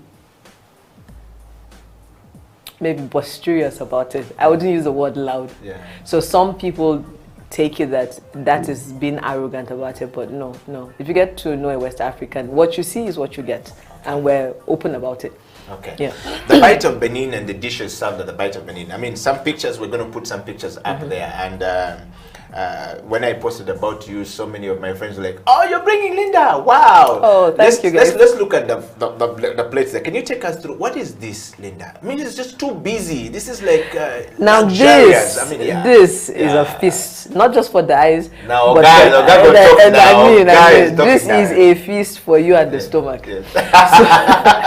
So we have so that's the Ghana peanut soup, and it's served in that bowl. It's an earthenware bowl, right? How is it prepared? You'd have to don on your apron, and please do report at the Bite of Benin. Let me know when you're able to. We shall organize that. And of course, a bowl of pepper soup. So yes, pepper soup, as the name says, it is pepper soup, right? But it's spicy. It's spicy and it's fragrant. It's nose tingling. It's described that way, and it is nose tingling. What I love is so it makes you sweat, right? But you see, it's a spicy, flavorful dish. You know, you can get food that is hot and that's it. There's no flavor to it. Yeah, you Nigerian make us eating kamulari in Uganda like nothing. No, we don't. Your food is like we don't do kamulari, right? What we do is what do you call it? We season the dish with the peppers. And can I say, in Uganda, you have amazing, lovely chilies, right? The habaneros.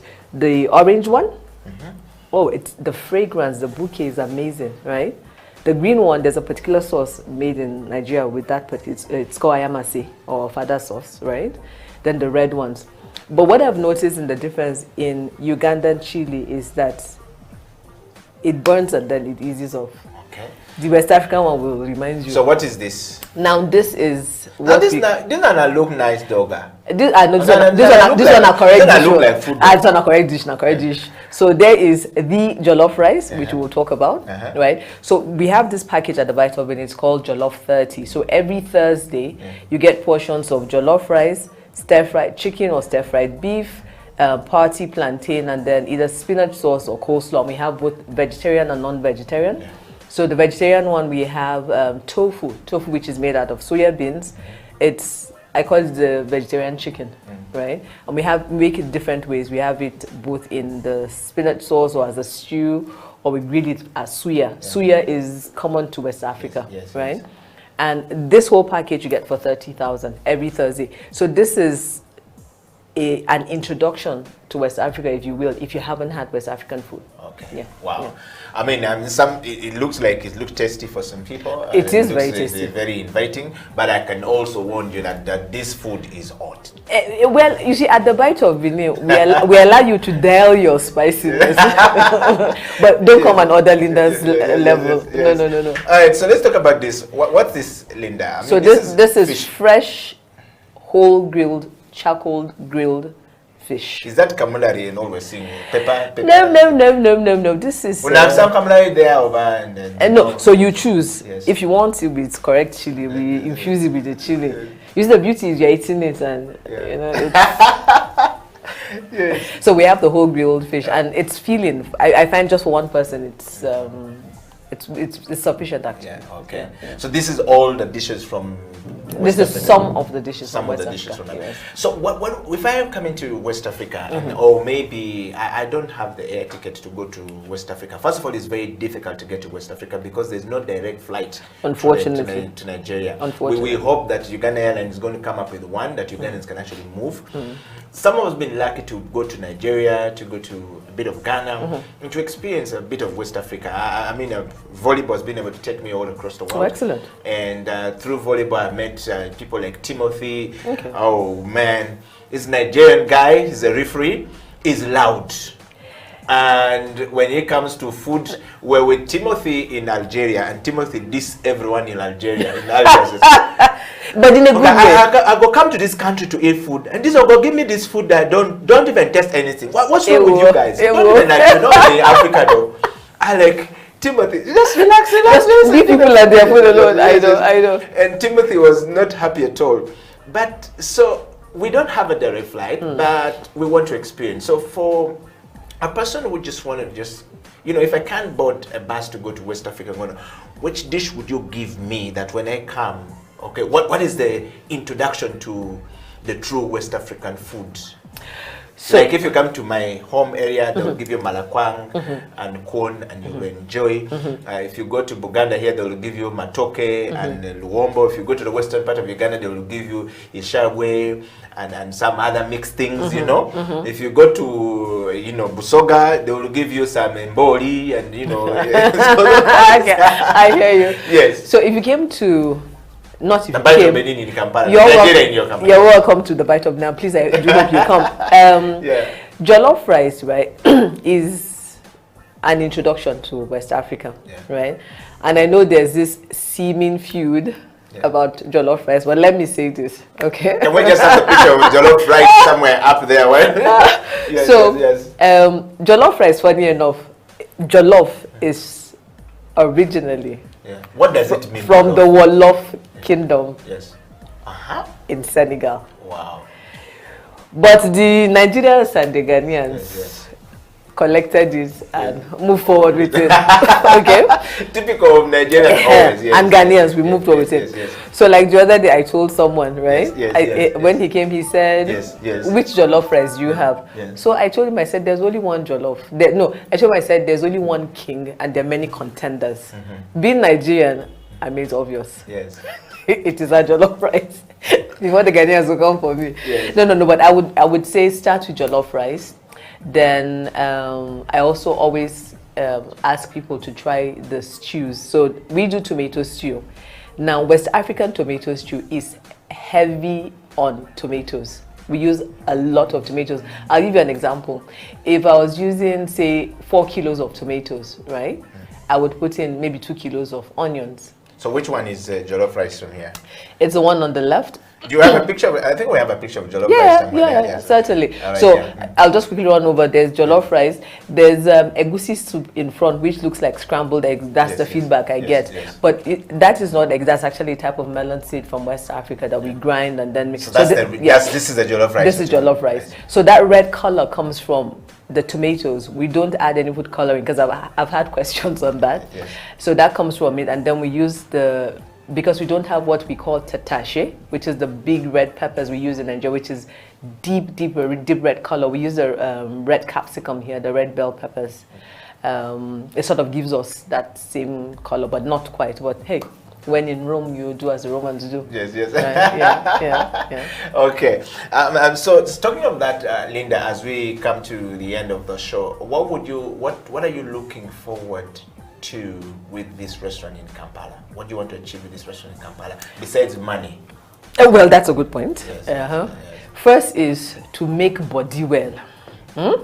For you to understand what make body well means, you need to come to Bite of Benin. Okay, what I don't mean that body well. Body well, my meaning what? At all. Yeah. Make body well. Yeah. Come to the Bite of Benin. We'll talk about that, and you will make body well. No worry. But the intention actually is to introduce West Africa one dish at a time to East Africa. There's a lot of commonality actually between our meals, right? Well, not our meals, but the ingredients. I'll give you an example. Bitter leaf, it's called mururuza here or bombo. The first reaction when I mention it is, it's bitter, and I say yes. But there's a way we wash it and use it with the sauce we use, which is the egusi, right? And when you eat it, it leaves a sweet aftertaste. There's also water leaf. I honestly have forgotten the botanical name to it, right? But each time I point it out, people say it's a weed, and I say, when you find that weed, please bring it to me. We use it to cook, right? Yes. Stuff like the hibiscus. We use it to make zoborodo. Zoborodo is a drink. So at the Bite, we call them bite sales. We don't do cocktails.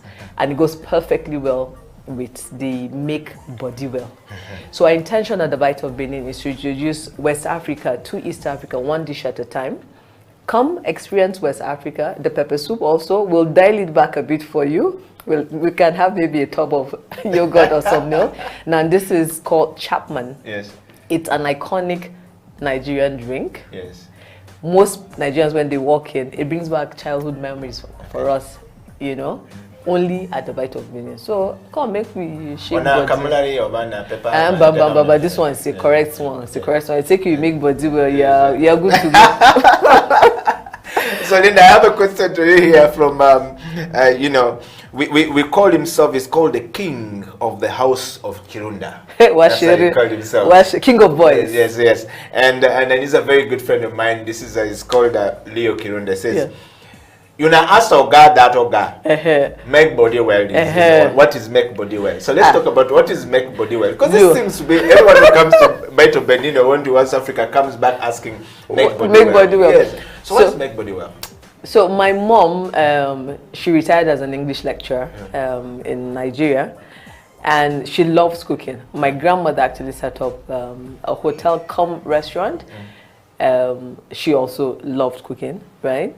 So my mom got into cooking competitions actually. Yes. I've actually found instances where people don't know her name, but she has this dish which is a very tasty, flavorful, spicy. Either she could do chicken or goat, but often was chicken, called Make Body Well. Right? So she actually wrote a recipe book, you know. And when we set up the restaurant, I told her, I said, there's a dish I'm going to name after. And she had a laugh. I said, no, I'm serious, right? So that is it. Make body well. It's a goat platter we have at the Bite of Benin. Leo is saying you will thank me later when you ask her that question. I bet Leo can't chop her, we dial it back, but can't chop her. We do it. Okay, Linda. Towards the end, we're talking about the transformation, of course. Here. What is your ideal transformation as a person? First of all, as a lawyer, and then as a restaurant owner, as a food, enthusiast now, businesswoman. What is your ideal understanding of transformation with everything that you do as a person, to the community, to individuals, to the nation? When I thought about this, we're not thinking. Transformation. Yes. It has so many meanings behind it. With everything you do. Being able to, so I'll give you very, very quick example is if we're able to, as Bite of Benin, for example, able to get Ugandans or people living in Kampala in Uganda comfortable and confident to walk into the Bite and say, I'd like to try this. Okay? That's one aspect of transformation. Okay? if as Bite of Benin, we're also able to train cooks and chefs who are versed in West African food and fusing it in some aspects with the food from Uganda, right? From time to time, that is some transformation also. Yeah. All right. Yeah. And I mean, just to ask this question, somebody just sent me this question. Says, Eddie Killer, thank you very much. He's written some very hard Nigerian word. This is surely a Nigerian in Kampala. Says, yeah, that sister of mine is doing a great job. Thank you. Just like most Nigerians come here and you know, involved in many things, but we love the fact that she's trying to make the West African culture quite very eminent in Kampala. We enjoy it, we love it. One question for me, for Linda. Will she ever go back to law? Because we think she's just practicing this because there is no room for her to go back to law. Yes. Are you going to leave this thing and go back to law? You'll continue? Like I said, I never left law. Yes. Right? I'm not 100% engaged in law as I was in the beginning, right? So the plan is, because I'm operations director at the Bite of Benin, is for the manager to take it and run with it. And you see, that's where the transformation happens. They're actually able to hand over your vision, right, of the Bite of Benin to a team that will run with it. Once you do that, the transformation is complete. Wow. Yeah. One more question, Linda. Thank you very much, Eddie Okela, for bringing Linda to the show. And you got about 200 questions coming from Nigeria. I can't read all of them, guys. Pidgin English there. Yes. But I'm going to try this one out. So this is coming from somebody, a Nigerian based in London, Eastern London. He's saying, thank you very much. I didn't know that there's a Nigerian in Uganda actually making us proud. We Nigerian go take over whenever we go. Not to talk that one, no. Yes. And but our question is very interesting. It says, I love what my sister there is doing. Eddie, I just want to know from her. She's not talked about the goat we eat with the skin, with the you know. She needs to sell. That is the real, true Nigerian food. Ugandan Mazana. Yes. So thank you very much. What is goat here we eat? How do you eat a goat with skin, Linda? Oh, how not? No. You just no. You use your cutlery cutout and you eat it. Yes. So for us, when we make, she's saying that is a real traditional West African food. Yes. That's scary. It's not. But you see, that's the thing, right? If you're open about food, and I'll tell you this, for me, I'm always willing to try new food, as long as I know the ingredients, which is why when you come to the Bite of Benin, our menu is descriptive, okay? Which is why I've written in there, mururuza or bitter leaf, so you know instantly, okay, this is happening. Then, okay, so like we have eforiro, right? Yes. Eforiro is a one-pot flavorful soup, right? With spinach in it. It has everything inside. It has tripe, it has cow skin, it has offals. Yes, we do use that, right? But yo, sister, cow skin. Yes. Okay, you know how cow skin No. You see, they always ask me, well, we use it to make leather. We eat in Nigeria. We eat half. You're eating her shoes. No, we eat half of the cow skin. We make leather with the other half. But it's only in Nigeria. Only West Africa. Only West Africa. So, and you see, even the cow tail, we get the cow tail with the skin. I don't know, I've lost count of how many times I've laughed. Yes. Cow skin, or oxtail with the skin on. Yes, it's delicious. Yes. The goat pepper soup, we make it with the skin. Now, that is where you get the real flavor of the goat. Or as we say in Nigeria, the perfume. You know, the perfume you know, and we do what we call, so sometimes we actually roast the whole goat. Yes. So before COVID, or rather as I tell people, there's BCC, which is before COVID and curfew. There's DCC, which is during COVID and curfew, which is where we're at now. Yes. I'm sincerely praying for so you're not AC. looking for after COVID. Anything thank you and curfew, right? So we used to have concerts at the Bite of Benin. We had one every month from September. It was quite popular. One Friday a month, right? And we'd have this huge goat at the back, somersaulting my Nigerian would know, somersaulting goat, somersaulting chicken, you know, and it was absolutely lovely. With COVID, curfew and all, the world has changed, right? So, excuse me, we're trying to see how to get back on track. Okay, how do we get back on track? We've been literally, it's a dance. Yes. Okay, so I'm sure I remember I told you the other day. I said each time there's a lockdown, we don't reopen, we restart. And I'm just wondering how many times we're going to restart. So we've gone from hanging on by our fingernails to now by our fingertips, and the muzzle pull is becoming a bit heavy, you know. One of the things that has helped, and I think I mentioned this to you, for us to get in towards something. There's an organization I think I mentioned to you. It's called BNI. Yeah. I think you should have a word with them. It's called Business Network International. Yeah.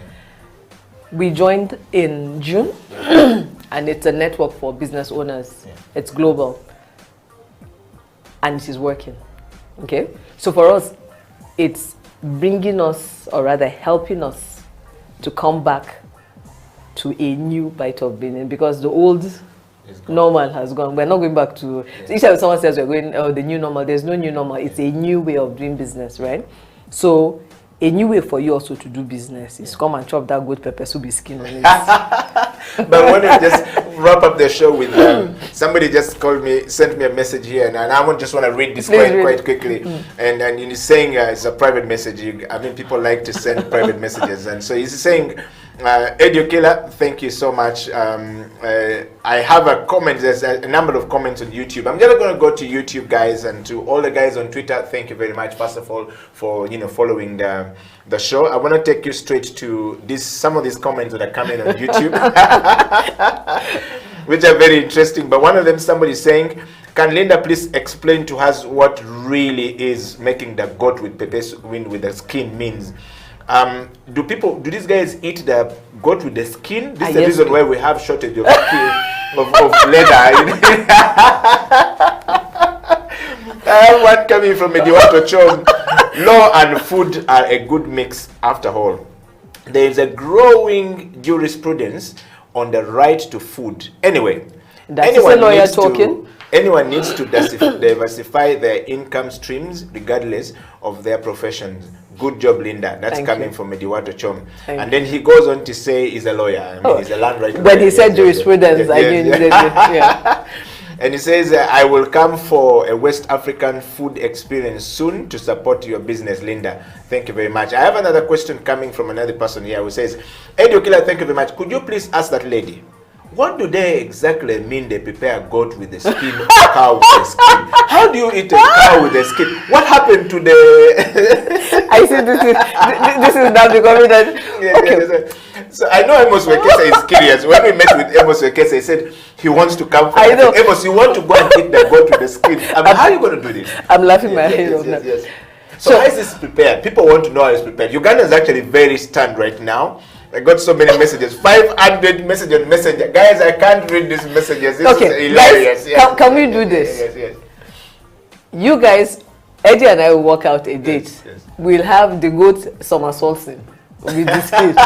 No, but serious. Okay, so when we cook with the goat with the skin, right? Yes. And then you cook without the skin. There's a difference. The flavor, right? The perfume, as we call it. Yes. It actually becomes more intense in the sauce or in the soup. Yeah. So we're eating good. I'll give you an example. The other day, a group of Nigerians were visiting, and he had ordered for egusi goat. So as I'm wont to do, I walked around. I usually get feedback from clients who are at the restaurant, and I asked if he was okay. And he sort of kept quiet. So I now switch over and I said, bros, talk to me now. What's in the happen? So he said, hey, now they talk. I said, how far? He said, that goat egusi. I said, what about it?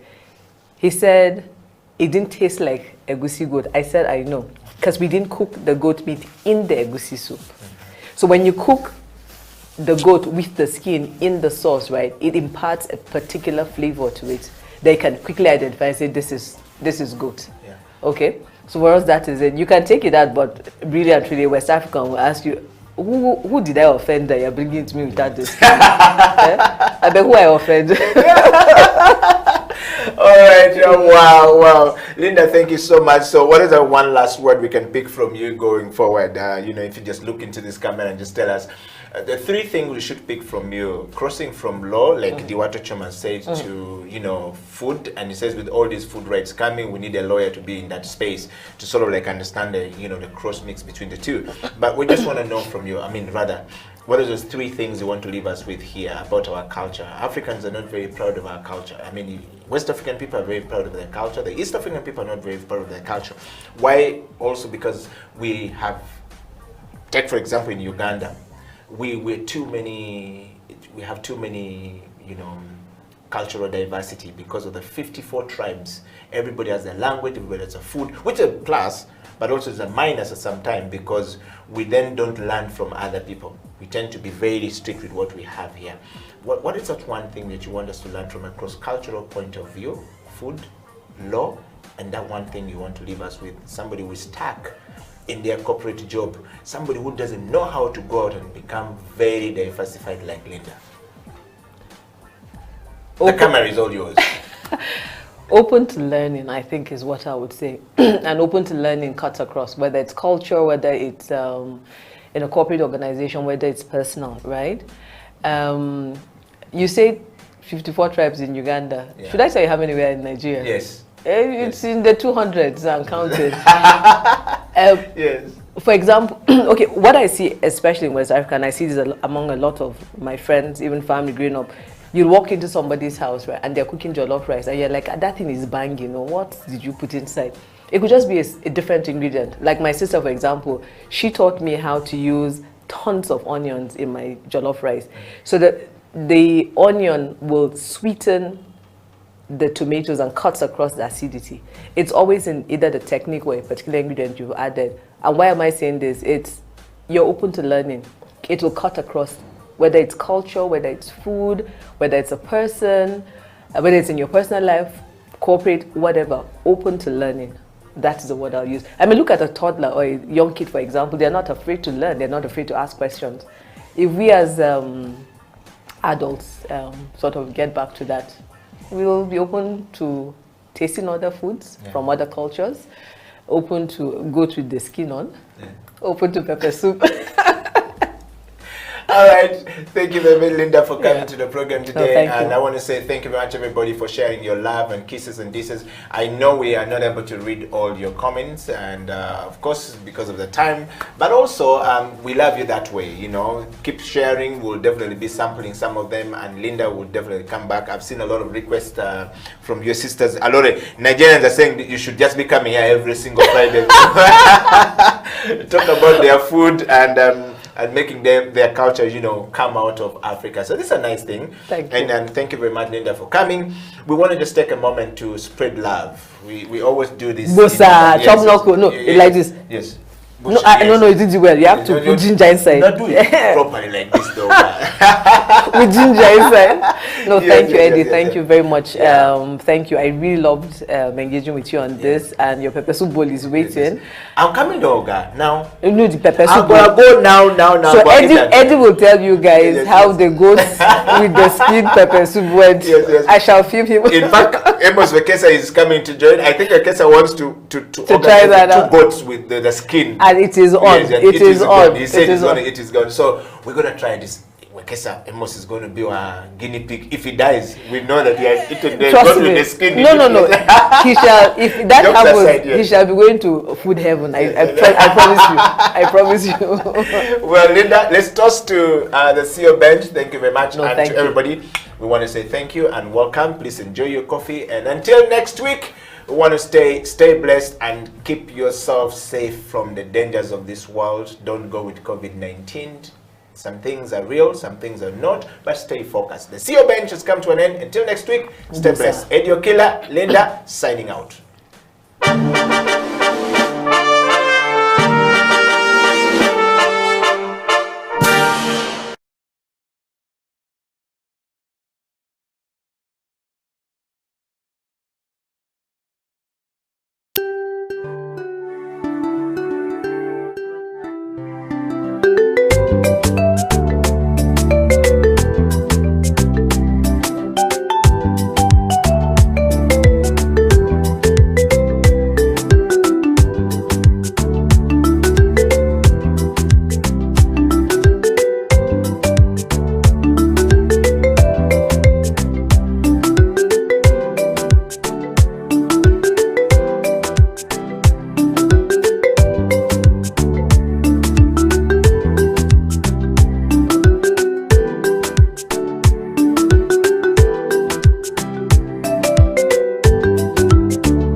final games coming to an end. We're waiting for the playoffs, and from nothing at the beginning of the year to a lot of basketball towards the end of the year. Today, with me to discuss is the coach of Livingstone Basketball Club, based in Makerere University, Mr. Eric Matovu. Very welcome to the show. Thank you, Mr. Eti. Yeah, it's very good to have you here. Oh, it's a pleasure. I know that coaches have a very busy schedule, standing in the sun from morning and all these things, but thank you for coming through. You're welcome. You're welcome, Mr. Eti. Every time we call coaches, I know that sometimes you have busy schedules, but just taking off time to come and discuss the game of basketball and the development of the game in Uganda is a very good thing. Going through your profile, I know that before, you ended up with the Livingstone Basketball Club. Yeah, true. You were coaching the Lioness, that's the girls. Yeah. You also coached Watoto. Yes, I also know that you have a basketball academy that you're working with. So your life is basically filled basketball. with basketball. Yeah. So you wake up, eat, sleep, we live and breathe basketball. So outside basketball, right? Is there any other job you do, or it's 100%? I think it is 100% basketball. I'm a teacher. Okay. I'm a teacher at British School of Kampala, and I'm a PE teacher. Yeah. So apart from that, also another job that I do it's a full-time job. I'm a married man. Yeah. So I call it a full-time job. I'm so proud of it. So I think basically that is it. Yeah. Yeah. So growing up, did you ever think, this is what I want to do in my life? Because I know that our parents tell us, you have to be a doctor, you have to be a lawyer, and then you ended up somewhere being a basketball coach, which in Uganda is not seen as a very serious thing. Absolutely. So what was it like for you growing up? What did you think you'd actually become? I dreamt of being a pilot. Yeah. And that's why I did MEG at A level. Ended up doing a lot of accounts. Yeah. I'm an accountant. But you see, this world will push you to ends that you won't even think of. Yeah. Absolutely. So I chose my passion, and I'm pursuing it passionately. Yeah. So we live and breathe basketball, and it's what we're doing. That is what is bringing bread on the table. Yeah. To me, I'm enjoying it. Yeah. It is so nice. It is so nice. That's interesting. Yeah. So, talking about your basketball journey, you've coached a couple of teams, especially in the lower divisions. What was your experience like? What was your first experience coaching? I remember my first experience was they just threw me out there in the deep end and said, that's the team you're coaching. And I had very little knowledge about basketball. At that time, I was just more of a player, not a coach. But I had to learn really quick, how to become a coach and a player at the same time, So how was it for you? How did you end up? Where was that start of your coaching career? Oh, I started with matching the shooters, and to be honest with you, I built them from scratch, and up to first division. We worked with Roger Seronigo, and we brought it up. But to be honest, it was a roller coaster. It is a whole lot of learning. When you start to coach, and I believe basically that it is you, the coach, who learns more, even the players that you're coaching, more than the players that you're coaching. So it really humbled me, and it made me become a man. I usually tell my players that, if you want to be the greatest player out there, you've got to behave like a servant. If you don't have humility with you, and you don't have the discipline to push you, you cannot go any far. Those are the things that will push you. I tell them, I usually use one phrase, that you see all these accolades, the degrees, the profiles that you have in life, they will take you somewhere. But can they sustain you there? I don't think so. So it is your character at the end of the day that is going to sustain you in that place. I always tell them, if I call for a training session and I tell you be in at 3 or 4, why don't you be there earlier, 15 minutes to time or 30 minutes to time, and the coach finds you when you are good to go. You are ready. You put in some work already. That shows that you know what you want in life. So it is a very, very learning experience, Mr. Eti. It humbles you, and it makes you become a leader in life. Interesting. So it's always exciting to know the journey of a coach, where they started from and where they are now. And every coach has their own philosophy. Some maybe you copied from someone else, but what has been your coaching philosophy throughout this time that has carried you basically to this much success? Because different coaches have different philosophies. So what is that philosophy for you as a coach? Me as a coach, my philosophy is literally, a mixture of very many. Yeah. I'll look at very many coaches. I'll look at very many coaches from the university. I'll look at the mountains. I'll look at very many coaches abroad. I'll look at Phil Jackson. I'll look at this one. I'll look at this one. Then I'll come up with my own. Yeah. I won't say that I have a definite philosophy because different players react differently to different philosophies. You may carry a philosophy, but it won't work for certain players. Yeah. So you have to adjust as a coach. You have to know who your players are.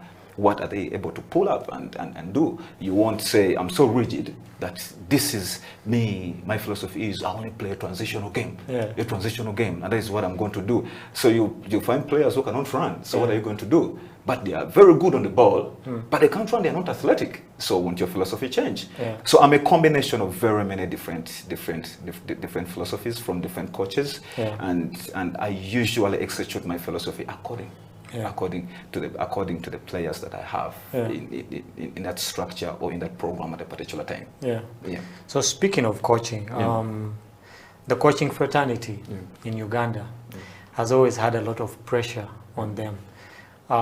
We've had FIBA instructors coming in to take coaches through certain clinics here and there, but it's never really more than a month. Okay, and I believe that you can't really learn everything about coaching basketball within a month.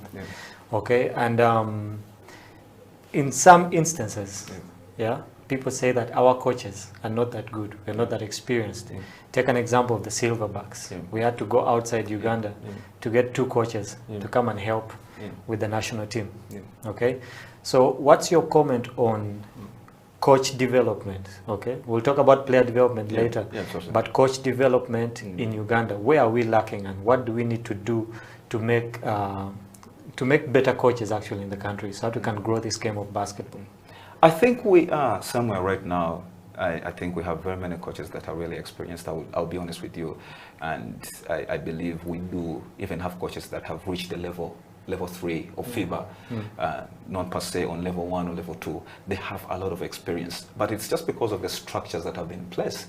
The structures have not were not on our side to be there and exposed and get these certifications and all the things. But I can assure you, Mr. Eti, that we have very many coaches that are really doing a very tremendous job out there. Very many coaches. When you look at the time they're putting in, the resources that are available on the table for them to execute whatever they're doing, I think we are somewhere. I'm just curious if we had the same resources like people abroad, I think would be far. People are so passionate about this game. People love this game. They literally do basketball a lot. So at the end of the day, there isn't so much difference between them and us right now. Honestly, I don't believe even that we should be jumping so much on players from abroad and all that. The players here can do the job. They can do the job. It's just because maybe we're getting a little bit ambitious and all that.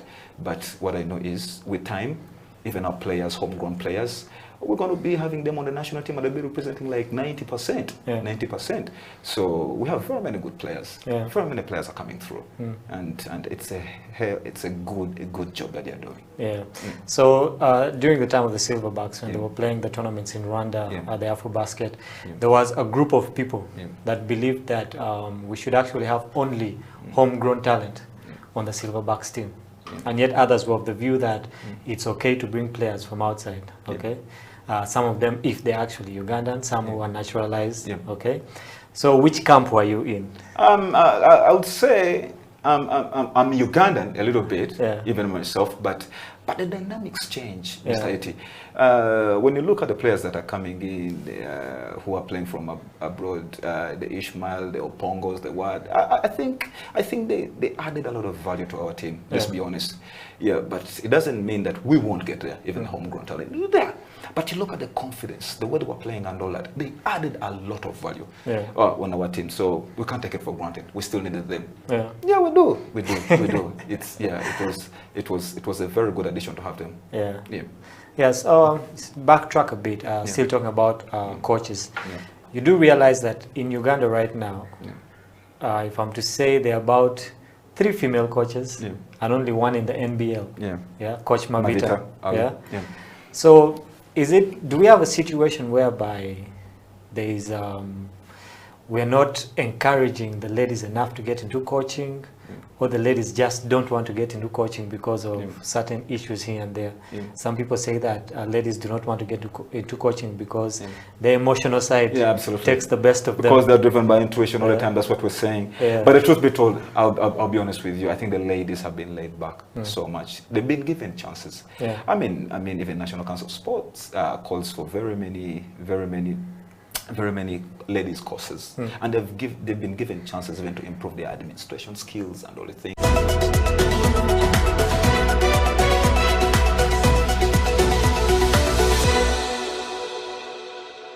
Template that we are on also eating from. It's just because, and we have very many who have played the game, but you see most of them the moment they go into other institutions like marriages and all that, they tend to be caught up so much, and they won't have the freedom that we have. Most of us, we can juggle here and there, but the ladies most of the time realize that, you know what, there is so much on their plate, they have to do this, they have to do that. That's why most of the time they don't evolve in the game like how we are evolving in the game. Okay, interesting. But given more resources, given more structures, more encouragement, and from the federation, you see the federation is also trying, it's doing its part. So I think we'll have the numbers. We'll do have the numbers, absolutely. Speaking of the federation, I actually wanted to jump there next. For the whole year, actually, on this show, okay, we've been trying to analyze the different problems that the federation has, okay, and one of the biggest issues we saw was the issue of finances, because if you look at the campaign of the Silverbacks, you know, the qualifications for AfroBasket, then the saga that happened with them in Rwanda, where they didn't have enough finances to even pay for, you know, the hotels, okay. So according to you, you've been in Ugandan basketball for a while. You know, I know that you have a perspective that you need to give. You have a different kind of analysis. What are some of those problems that you see FUBA as a federation is facing in Uganda, and why have we really failed to develop that much as other nations in Africa? Yet we have actually one of the best leagues in the African region. Okay, so what are some of those problems that FUBA has that has limited the growth of basketball in Uganda? I think if we do not nail down a concrete sponsorship package, I think that is where all our problems are starting from. I remember way back we used to have MTN, and they could give us jerseys and you know, this airtime. Remember those days, when you used to play for that airtime, that passion, you know, playing for that airtime. You know, it was a small package, but it was coming in. And then, you know, Airtel comes in and everything changes. Then we start to miss out the jerseys and everything. So I think we need a concrete sponsorship. I think all our problems are starting from the finances bit. So if FUBA can get some sponsorship, then I think our league will be the best in Africa. Will be way better. Yeah, but I mean, one can argue that we actually had sponsors. There's a time MTN was on board. There's a time Tascalite was on board. We had Airtel on board at a certain point, you know, but we ended up losing, you know, all these sponsors. And right now, I think the game of basketball actually does not have a sponsor. Apart from the last year's playoffs where UAP came and actually sponsored the playoffs. Apart from that, you know, we lost all the sponsors. Absolutely. Okay, so and it's affecting us, especially us who are dealing in the lower league a lot. It is really so hard on the people running these teams, the managers and everyone. They have to meet here, chip in for transport for players, you know, allowances and all that. It is really a hassle. So we need sponsorship in the lower division. Young people at the moment are struggling to understand the older generation because times have changed. Technology has come in. They've moved on. Yes. We're the ones sitting back and wondering, what is my child on to? TikTok has surpassed WhatsApp. The other one I call, I never call it Facebook, it's Bookface. Why are you on Bookface? Dad, it's Facebook. Yes.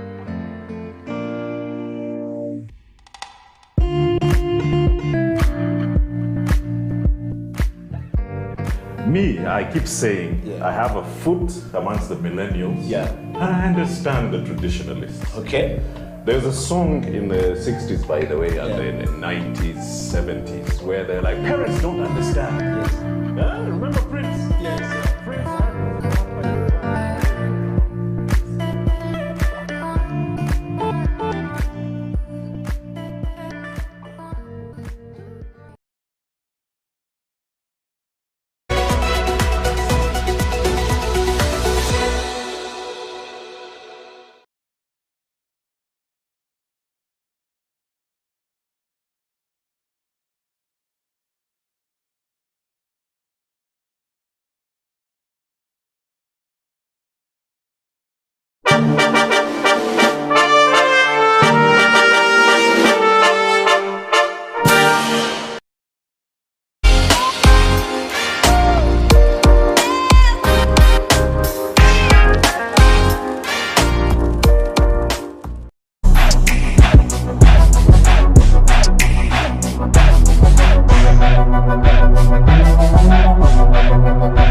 So I used to love the way our barista used to present his cups. Yeah.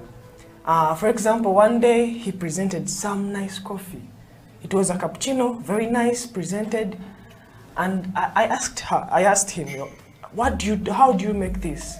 He said, you go to a school and study. Yeah. So I used to love the passion he had. So I said one day I should learn this. So I kept on serving his orders. But I found out that most of the orders were according to the way he was feeling. You know, baristas present their cups according to the way they are feeling, according to the mood. In case he left home when he's sad, he's not happy, you will see the results in the cup. But when he says something beautiful, just know he's so happy. Yeah. So the passion he had and the love he used to put in the cup really encouraged me to join the school. Not until I got to learn about Isaac at the Pro Plus. Yeah. Then I came with some of my friends, so we are now doing the course.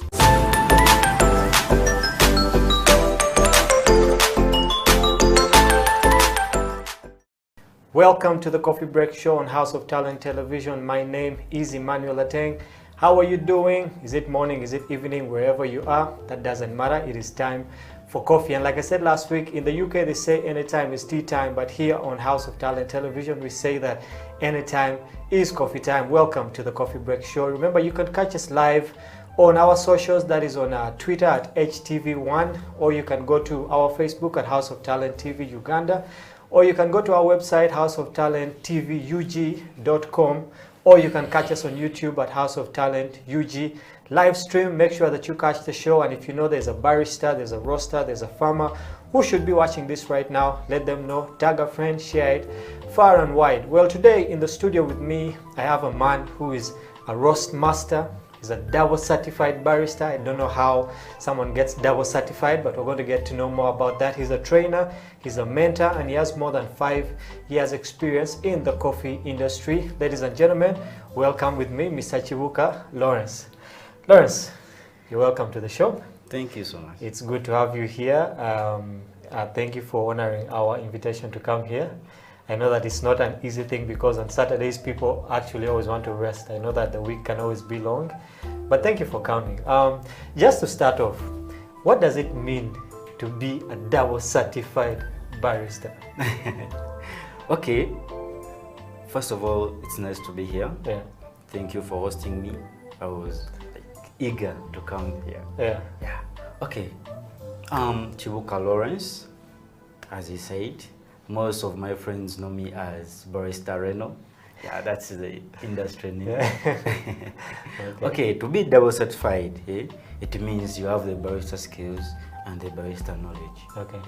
Plus also an extra knowledge of coffee brewing. Okay. Yeah. So that's what it means to be double certified. Yeah, so are there people in the industry who are just certified, like a single certification? Yeah, many of them. Yeah. Yeah. So people actually need to up their game and get into a double certification. Also, on your resume or your CV, okay, it says that you're a roast master. Yeah. In the world there, when someone says a roast master, it goes into comedy, like roasting someone. But what does it mean to be a roast master when it comes to coffee? Okay, when it comes to coffee, to be a roast master, it means you specialized in roasting coffee. Yeah. So you understand the bean itself. Okay. How to turn it from green to a consumable product. Okay. Yeah. All right, before we get into all the roasting, I know people are very eager to know what roasting is, the process of roasting, how does one become a roaster, okay? We just want to get to know more about you. We know that you're Chibuka Lawrence, yes. roast master, double certified, mentor, trainer, all these things, but who are you when you're not doing coffee? Okay, when I'm not doing coffee, I'm taking coffee. Okay, coffee is my life. Yeah. Yeah, coffee is my life, starting from years back. I was in janitoring, what we call housekeeping, in some hospital there. But I got a friend, a bro. Yeah. So he told me about this coffee stuff. So I tried to catch an interest in it. Yeah. Yeah. So from there, I've never done anything else apart from coffee. Yeah. So it rescued me from where I was. So when I'm not in coffee, I'm taking coffee. So coffee was kind of like your salvation. Yeah. Okay. So still apart from that, what do you do on the weekends? Do you watch football, play football? Do you do research? You know, what kind of hobbies do you have as a person? Okay, as a person, I watch football. Yeah. Also keep myself like updated. Okay. Updated. Yeah. Like I make more research. All right. That's why I keep upgrading. Yeah. Yeah. In coffee. So in football, which team do you support? Manchester United. So Manchester United, Arsenal, all in the same boat, you know? Yeah. People are saying that Ole should go. Are you of the same view? You think he should stay? With the bad record they're having right now, you think it's okay? It's okay. Today you're having a bad record, tomorrow you're up. So you guys are hoping that. Yeah. It's always good to have diehard fans. We had an Arsenal fan here sometime, and you know he was of the same perspective. Yeah, but anyway, this is not a football show. This is a coffee show. So, getting into roasting more. I believe that you were first a barista. Yeah. Okay.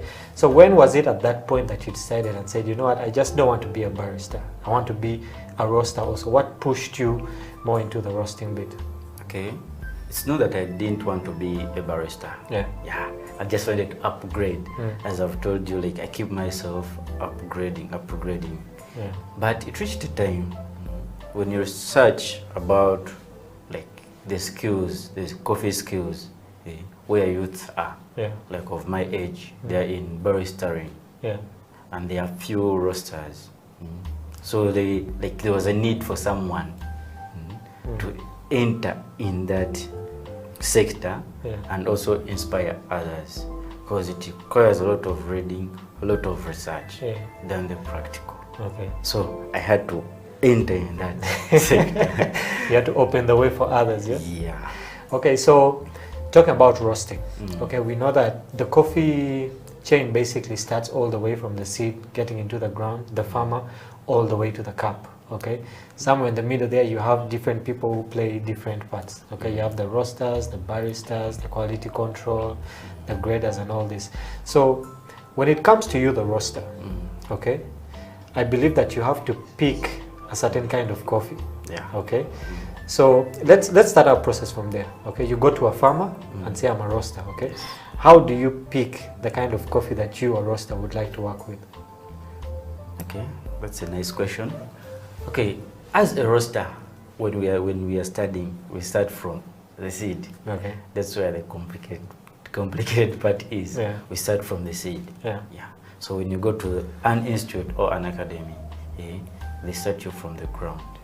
You do quality control, you also process, then you cup, then you go to the general roasting. Yeah. So when I go to the farmer, since I have that knowledge of the quality controller, it gets easier to choose the good quality of the beans that I'm going to roast, of the beans that I'm going to use. Okay.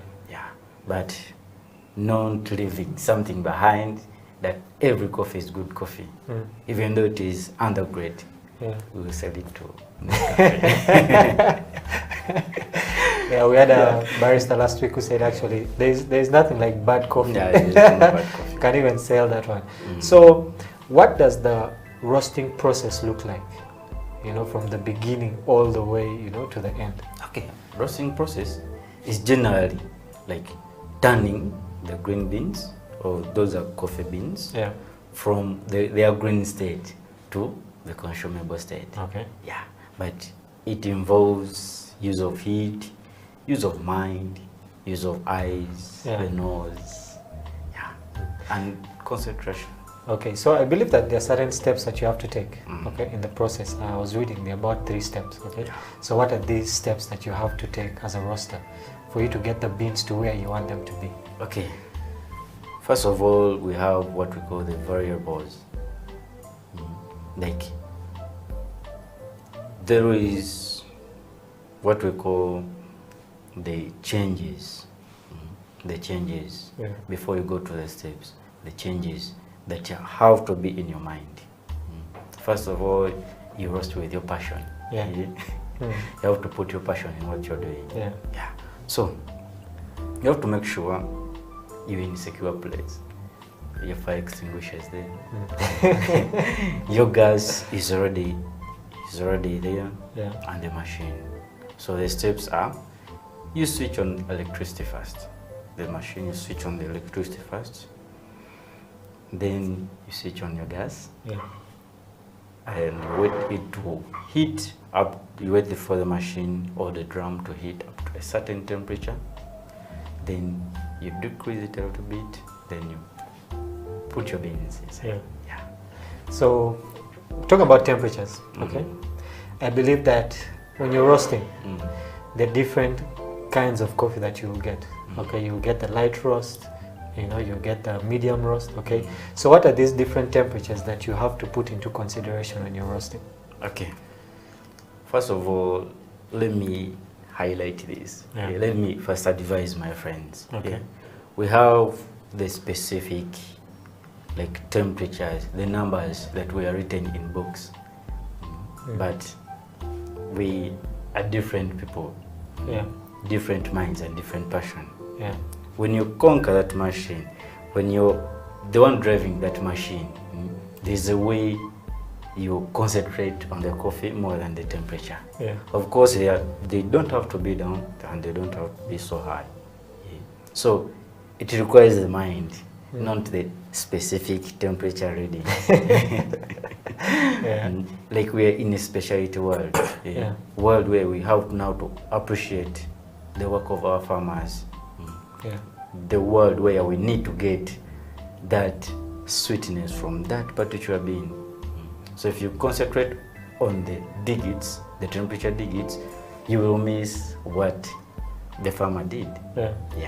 So we put our minds on the changes of the beans from state to state, not the temperatures.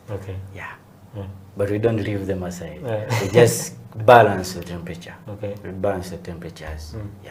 So it's like misleading someone if I tell you 180 degrees Celsius in 4 minutes, this one will happen. And if you do that and it doesn't happen, I'll be the liar.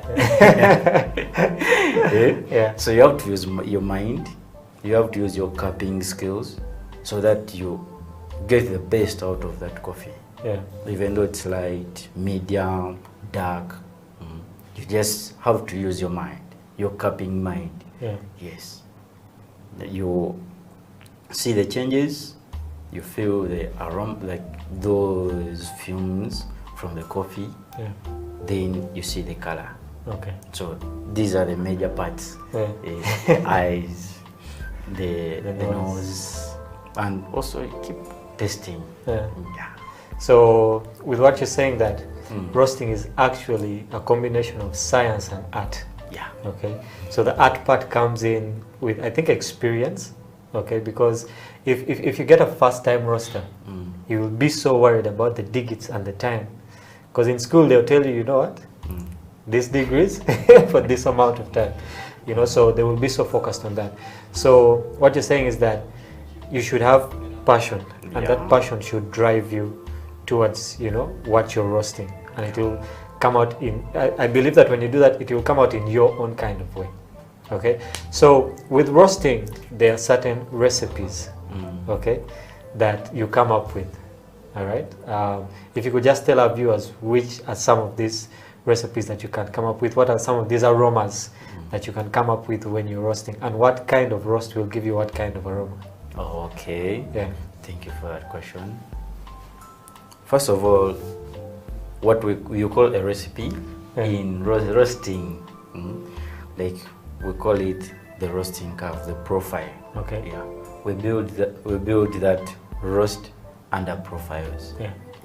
So we record every changes from the start to the end when we're doing sample roasting.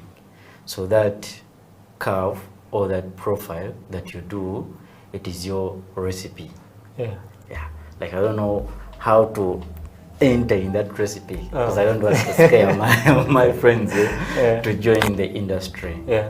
But the first thing you all do, spoil. Like never get scared of spoiling. You know, when you're doing that first interview of barristering roasting, barristering your power, and something doesn't come out. For roasting, you can burn, you can bake.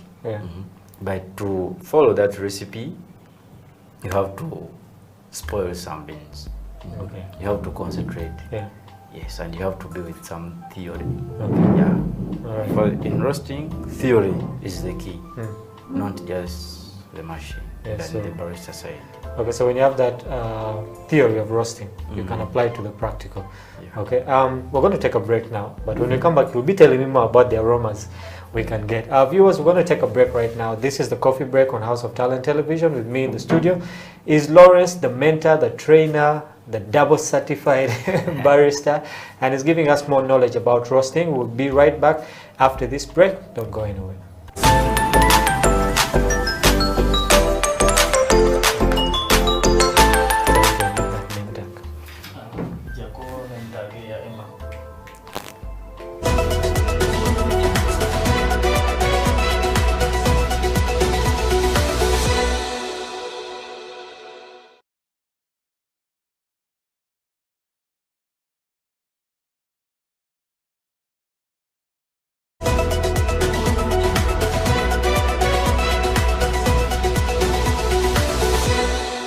Working. But first of all, if you're passionate about what you're going to do, I believe in all work we do mistakes. So my first experience at work was when I reached at work. You know, you have to be confident when you're doing something. Even if it's wrong, in our industry, you have to be confident. Once you're confident, you give support of it. So my first cup to make was for a customer, and I made a mistake on it because the waitress came and gave me a cappuccino single. I made it and gave it to her. Then she told me, no, the guest wanted a flower on it. I could not make a flower. So I said, what I've given you is what is supposed to go. I cannot make another cup of coffee. Please take that to a customer. If he calls me, I'll explain why. So that's how I started. But to me, when you love what you're doing, even when you make mistakes, still you will support that mistake and it will go. So I have love for the coffee, for the industry. I have love for what I'm doing, and when I'm on the station, trust me, I don't want anyone to disturb me.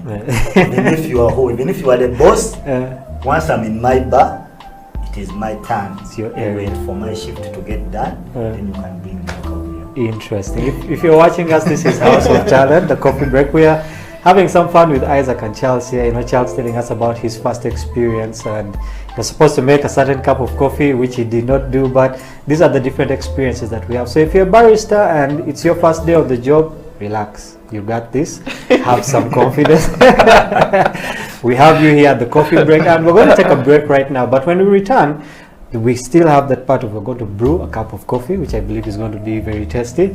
And we'll also be talking about how can we set up a successful coffee business, which I think very many people are trying to get into right now. So we'll take a break right now. This is the Coffee Break on House of Talent Television. I think most female feel like being a barista is more of a male job, or being a farmer is a male thing, or being a quality controller. Yet they don't know that there are other perfect people that we are looking at. So we want to bring this gender equality into the coffee business. I would thank this the International Women Coffee Alliance.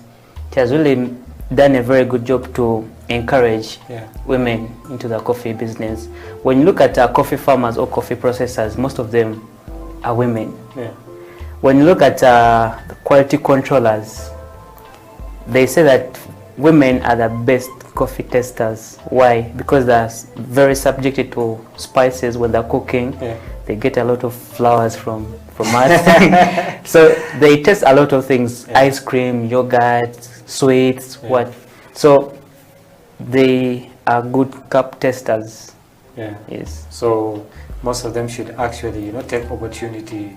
I would actually encourage all the female to participate in the coffee business, whether owning a coffee shop, whether analyzing coffee, barista, farming.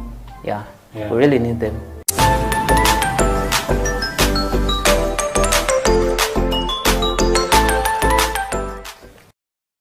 You You have to know each equipment. You have to know the brew ratio. Actually, brew ratio is, I think, the most important. Brew ratio now most people may not understand. It is the ratio of the coffee powder to water, and the yield. Water in this article will bring us into the yield. If I put 10 grams of coffee into my portafilter, how much of it am I exactly? So if you don't master the brew ratio, everything is going to turn out a mess. You understand? Even if you know that knowledge and you don't master the brew ratio.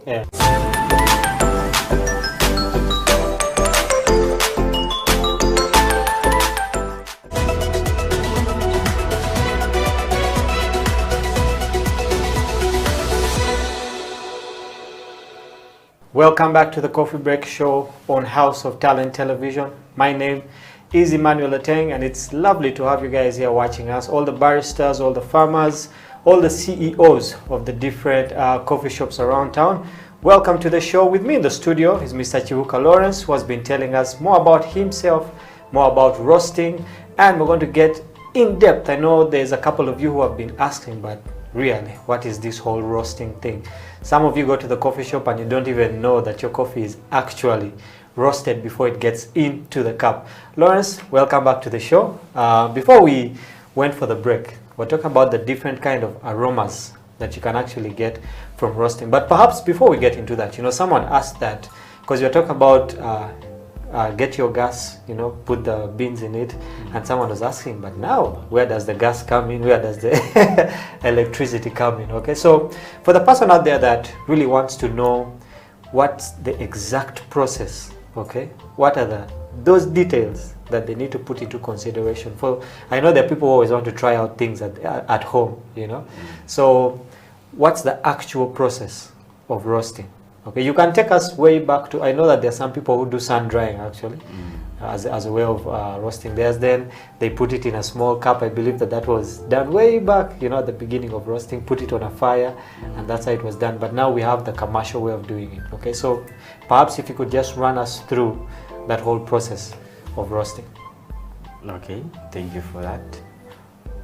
Okay, first of all, I come from the roasting family.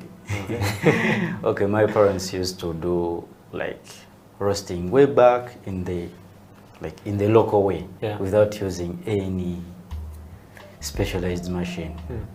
Okay, to make it simple, we have many ways of roasting coffee. We can use a saucepan. We can use like what we call a chibaya. Like I don't know how to explain it in English. I know what you mean. So and we can use these equipped, like these machines from abroad. So when you're using a saucepan, you get our saucepan plus our stove. You put your beans, your green beans in that saucepan. You light up your stove or our normal sigiri, charcoal stove. Then when it's ready, you put some ash, so that the heat is not too much. So you put the ash on the stove itself. On the stove itself. Then you put our saucepan on that stove. So you keep mixing. You keep mixing as they are turning the color. So that's the local way of roasting our coffee. So you can try it like from home, anywhere. If you have your saucepan, your green beans, plus your sigiri. Okay. Now we have the new mechanism, the new improved machines. So those roasters, we call them drum roasters. So if you're going to use a drum roaster, you will need electricity, the drum roaster itself. You'll need this cooking gas, maybe from Total or Shell. Any gas can work. And you need, of course, an extinguisher somewhere for just safety. in case. Just in case. So, and also the green beans. So first things first, you first check like whether the machine is working before you put on your gas. before you connect any gas. Gas helps us to provide the heat to the roaster. Electricity powers on the roaster. So you first switch on your electricity, you switch on the roaster and check whether nothing happened before, like all within those range of working ranges. Yeah. So after there, when everything is running normally, smoothly, then you can introduce in your gas. For gas, we open like the usual gas. We open our gas. Yeah. So after there, when electricity, you have powered on your roaster plus your gas, it will start raising in temperature. So the gas will be providing heat. So the drum will be running as it's warming up. So there are desired temperatures that we start roasting our beans, start putting our beans into the drum. Okay. So those temperatures start from 180 to 200 according to the coffee weight or the batch weight that you're going to roast. Yeah. So from there, when you reach that desired temperature between 180 degrees Celsius to 200, you can introduce in your beans. So as you introduce in your beans, the temperature of the drum will be going down because the beans are cold. Yeah. Yes, and they are raw. So the temperature will go down. So that decreasing temperature, it will be conducting, to be conducted to the beans. So as the drum temperature is going down, the temperature of the beans is rising. So it will reach a time when the two are equal, and that's where we get our turning point, the equilibrium point. So this is when the temperature of the beans inside the drum is equal to the thermocouples of that drum. Yes. So then after there, the two will start moving as a couple. So the temperature reading will be now reading the beans versus the drum. So within that range, now we start experiencing what you guys call aroma, those fragrance, those fumes that they arise from roasting. First of all, when beans are raw or coffee beans are raw, you expect them to smell grassy, like our herbal grassy state. But as they're increasing, they'll be changing the color and the smell will be changing. So they will turn green, pale yellow. So there it will still be smelling grassy, the green state, and it is not consumable. It will still taste like sponge and taste raw. So from there, it will go to what we call the bread color or the browning. That's where the browning starts, the reddishing, and the aroma is there. They'll be smelling like the crust of the bread. If you have ever passed where there's a bakery, there's that smell of that crust. So that's where the breading part is. The bread, you can term it as the color of that crust or the smell of that crust. So from browning stage, it will start now getting our normal brown color. Now that's where you will see that's starting to increase on the browning state. Then after the year, it will start popping. You know how popcorns behave. That popping indicates that we are about to reach the first crack. We are about to reach the first light roast profile. It also helps us to know that the heat inside, is too much. So you have to be with all those in the mind. The heat, the crack, and the roast profile. So from there, now the coffee will start smelling like consumable coffee. Yeah, it starts smelling like consumable coffee. Its color will be like cinnamon color. You know how the cinnamon looks like. So from there, its acidity, if you remove it from there, its acidity will be high. Yeah, it will be high, it will be sharp in the palates. Yeah. And so after there, every change that will happen, it will be in the range of 30 seconds. 30 seconds, 30 seconds. So from popping, it will be between 30 seconds to crack. To a crack is that big sound than a pop. The pop will be, the crack will be like bah. Yeah. So from there, now you're going to the medium stage, the medium roast.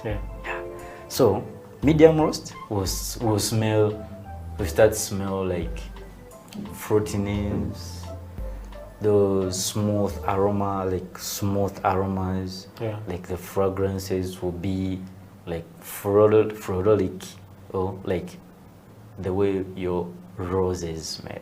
Yeah, those flowers, those smooth, like those good flowers they smell.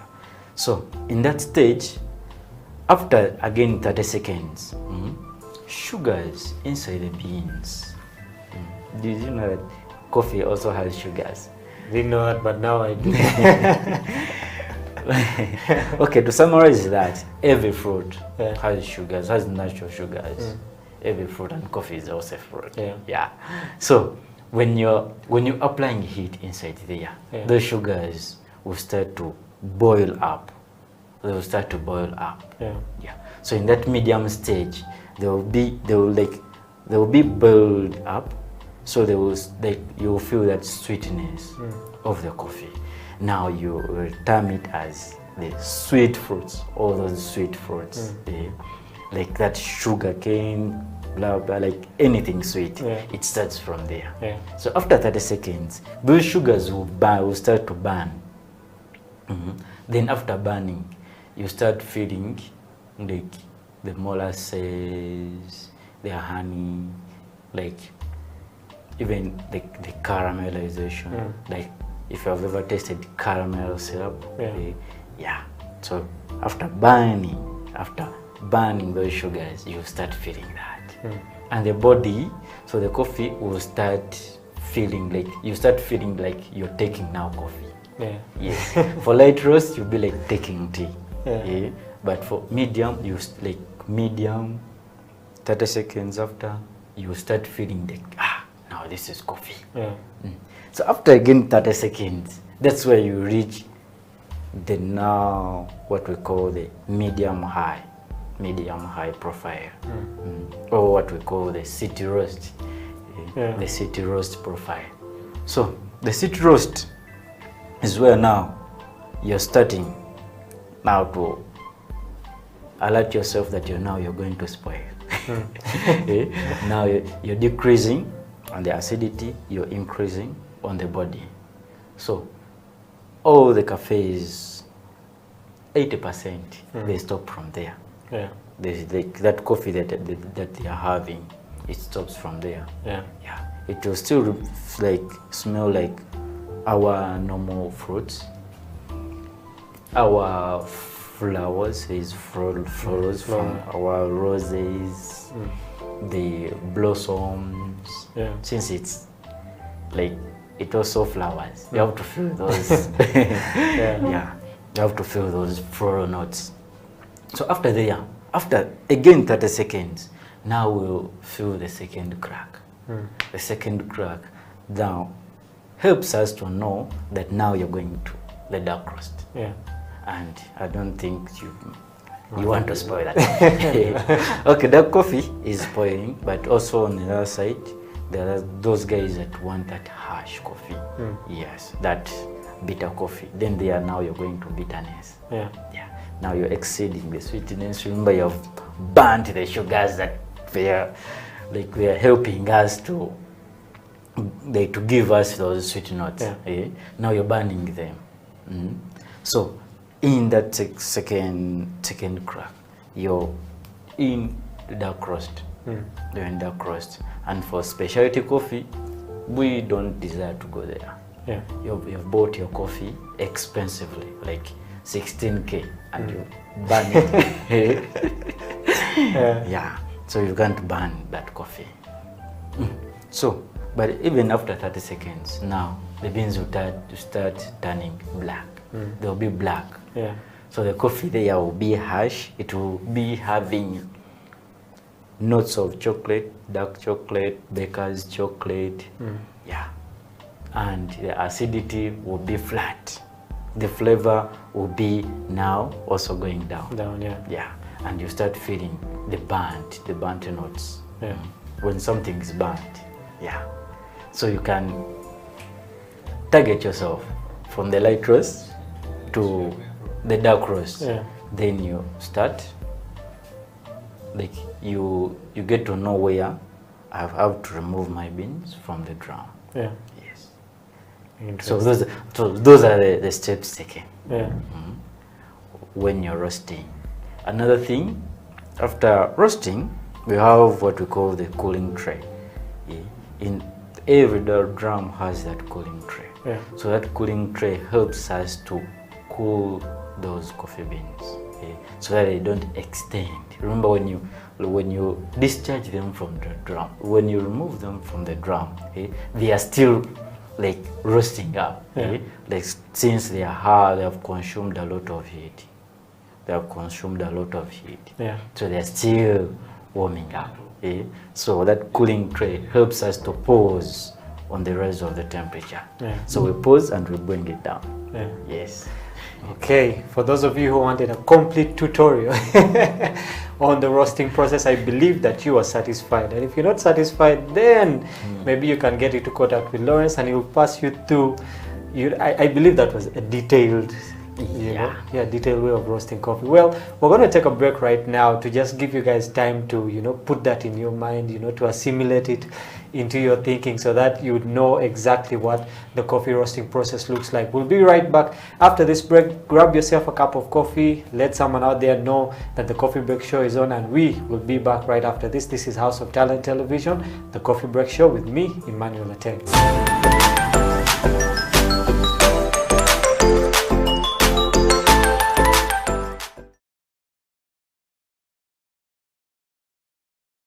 For example, one day he presented some nice coffee. It was a cappuccino, very nice, presented. And I asked him, how do you make this? He said, you go to a school and study. Yeah. So I used to love the passion he had. So I said one day I should learn this. So I kept on serving his orders. But I found out that most of the orders were according to the way he was feeling. Baristas present their cups according to the way they are feeling, according to the mood.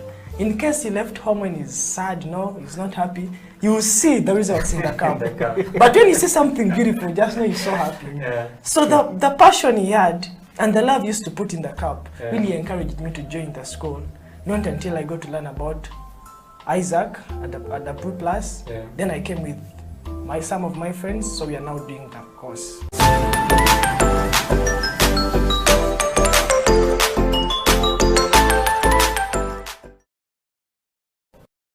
Welcome back to the Coffee Break Show on House of Talent Television. My name is Emmanuel Ateng. Remember, you can catch us live on our socials. That's on HTV1, that's on our Twitter, House of Talent TV UG, on our Facebook, houseoftalenttv.uganda.com, that's on our website, and House of Talent UG live stream, that's on our YouTube. Remember, these shows are live for you. If there's someone who needs to be watching this show, someone who needs to improve their knowledge on coffee, let them know. Share this show far and wide. Let's get coffee out there in Uganda, because we believe that it has to be out there on a bigger scale. Well, we're talking about roasting. What is roasting? Why should we even roast? Are roasters important? And these are the questions that we have been answering with Lawrence on the show. And Lawrence, welcome back.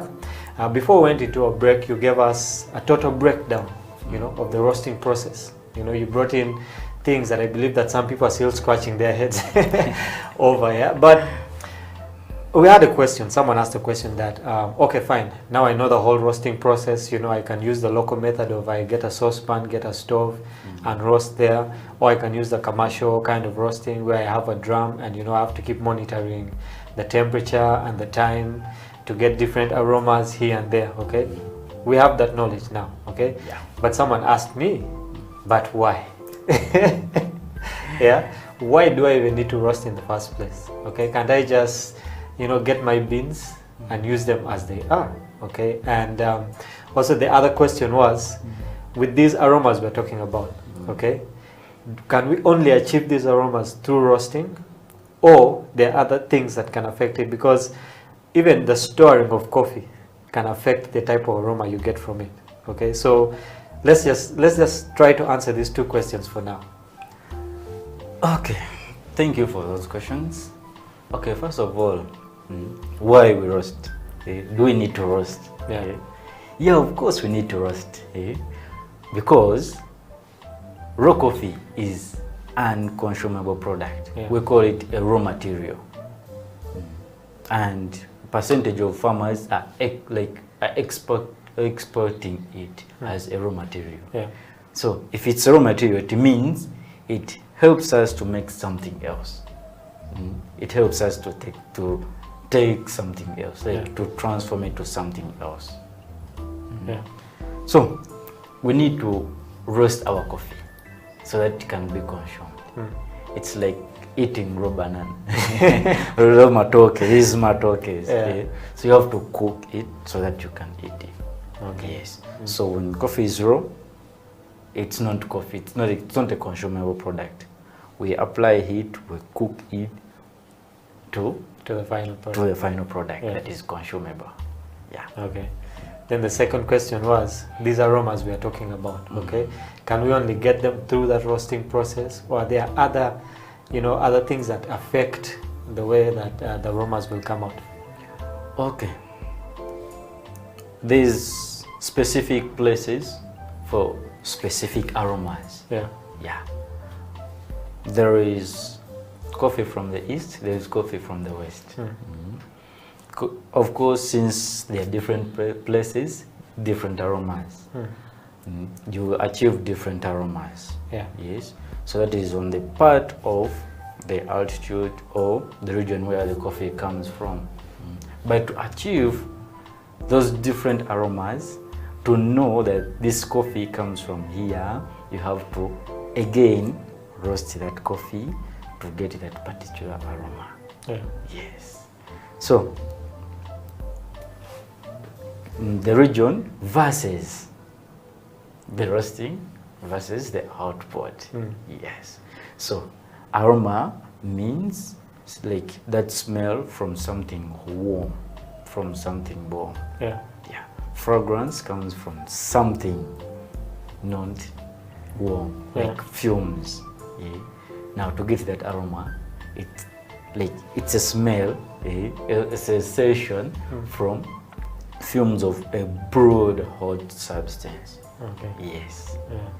So you can't just achieve aroma even though you go to the peak of the mountain and be like, this is where good coffee starts from.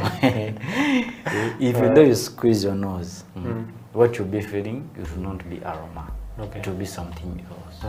Yes. So that's how we could get that aroma from that process. Well, switching a bit away from roasting, okay? We're going to get into the business part. Okay, I know that you're a trainer and you're also a mentor. And you're also a certified barista and a certified roast master. There's a lot of things on your CV which basically make you look very good, and it's a good thing for, I believe, that whoever is involved in the coffee industry to basically increase their knowledge and increase their CV. So when it comes to entrepreneurship, I know you work with the youth, okay? And we live in a time whereby there's very much uncertainty. You have the coronavirus that is happening now. You have the lockdown that is happening now.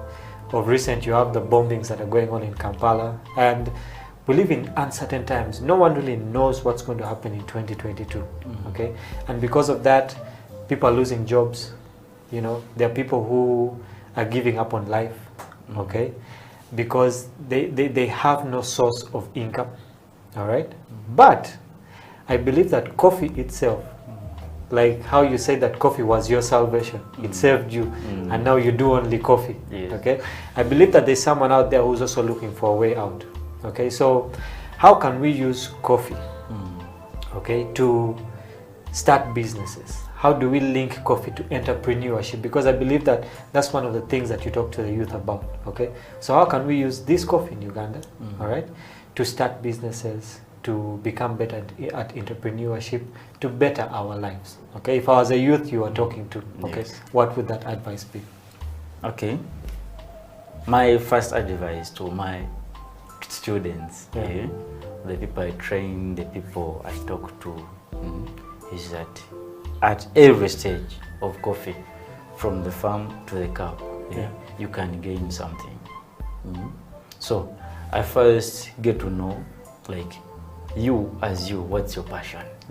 Is it going to the garden? Is it going to the factory? Or is it like being a supplier? First of all, we are working for people. We're working for people, but our dreams are being self-employed. Yes. So in coffee, if I'm mentoring you, if like I want you to get something good, improve on your life, me, I can pass through roasting. I can teach you how, like I can teach you or train you the part of coffee roasting. So within that process, you like will be making some money somewhere, and where does that money comes from? You buy your coffee, you roast, you pack it, and you sell. Of course, there are many cafes that are opening. We have our organizations here in Uganda, like they are boosting up the consumption. We have business people that are starting up cafes, but there is that gap. There's that gap of supply. There's that gap of supply. Big companies are exporting, but we can also be the big company at our youth stage. We roast our coffee, we pack it, and we sell it. Let me take another example. You can be a good person in computer, graphic designing.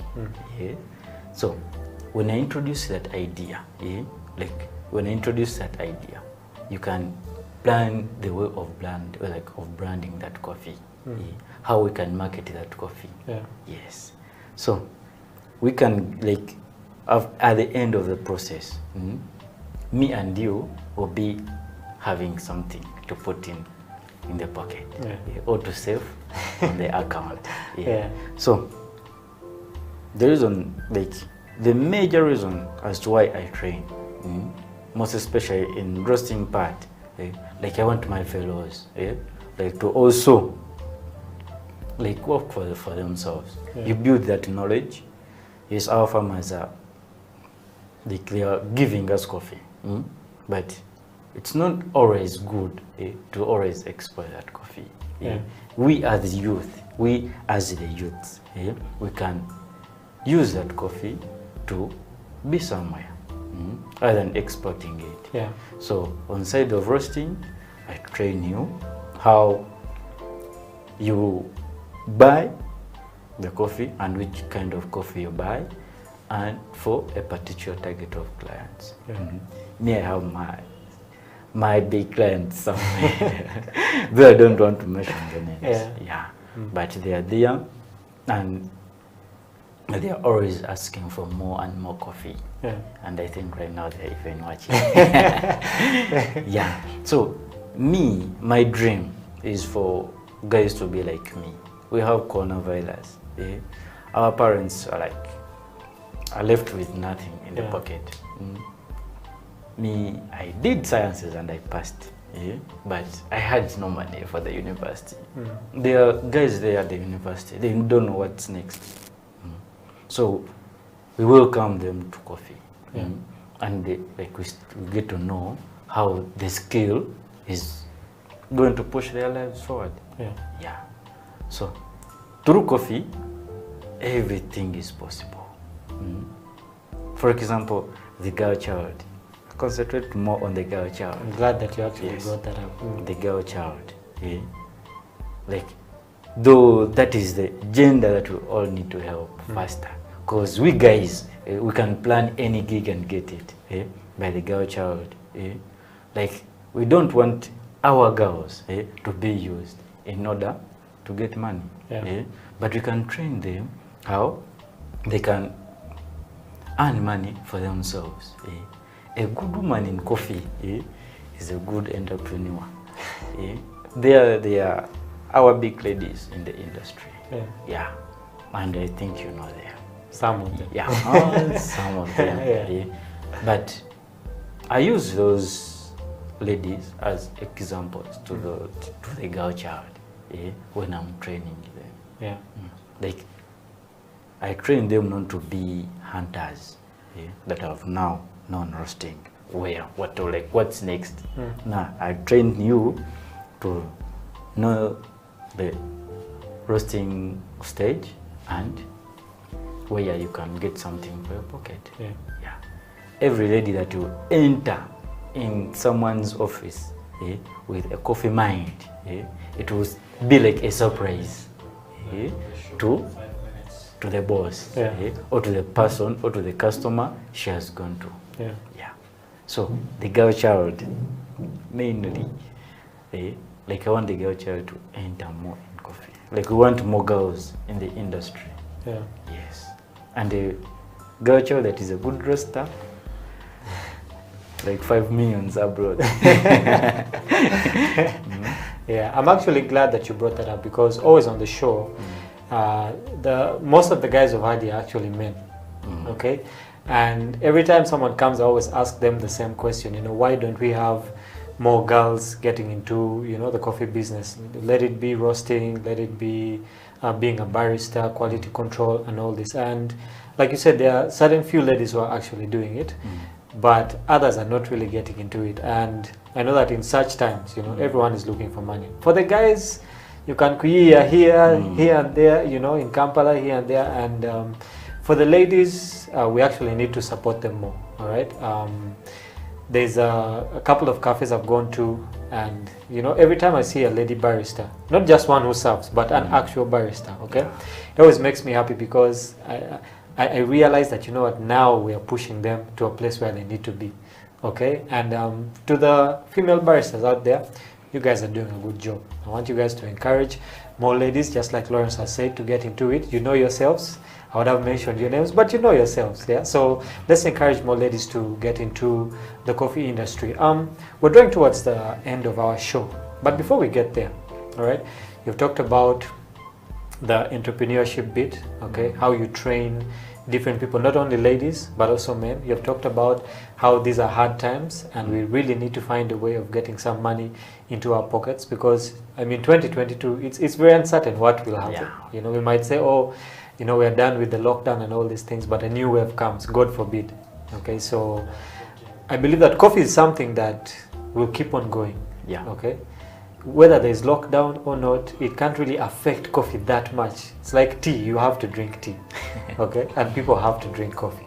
Okay, so a country like Uganda, okay, we are trying our best to become one of the leading exporters of coffee in Africa, and also we're trying to get to a stage where Ethiopia is right now, okay?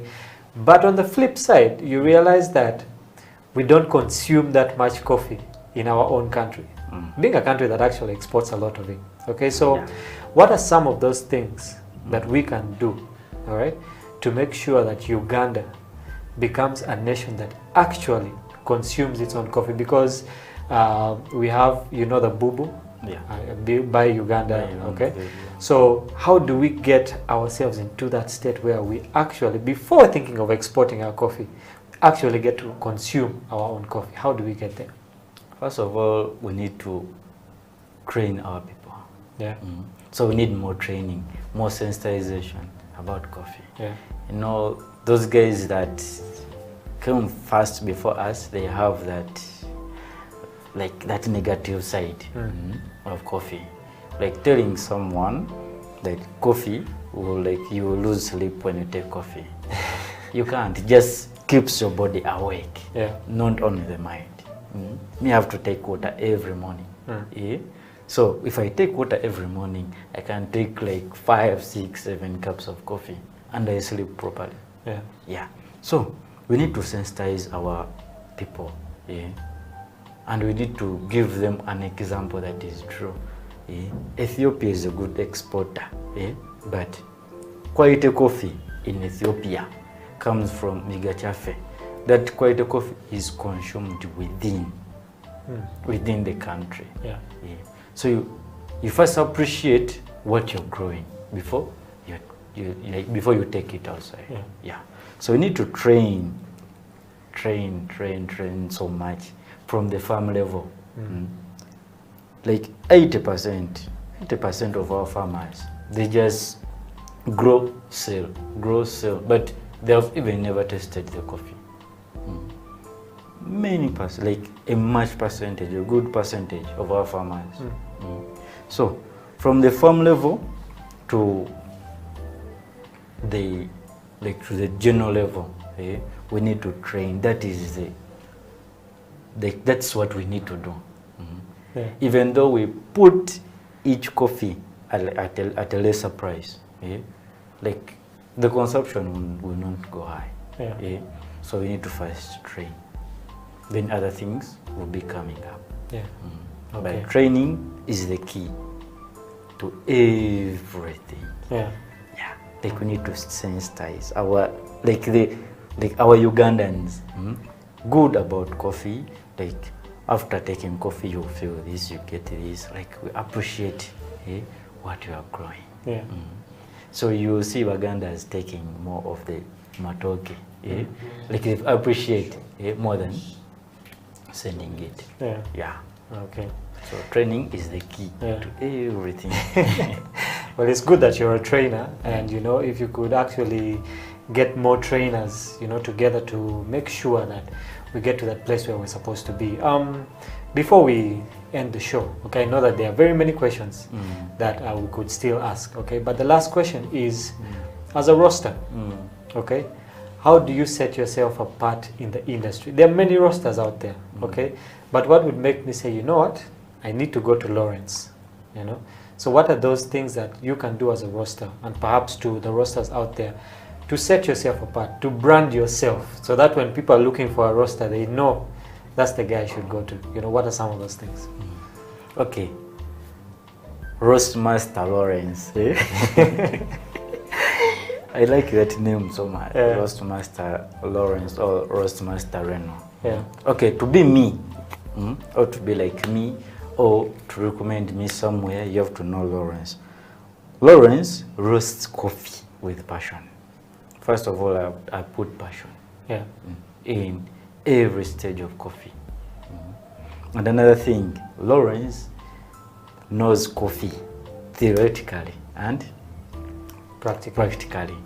So I make research from green coffee, quality management, roasting itself, and the output. Yeah.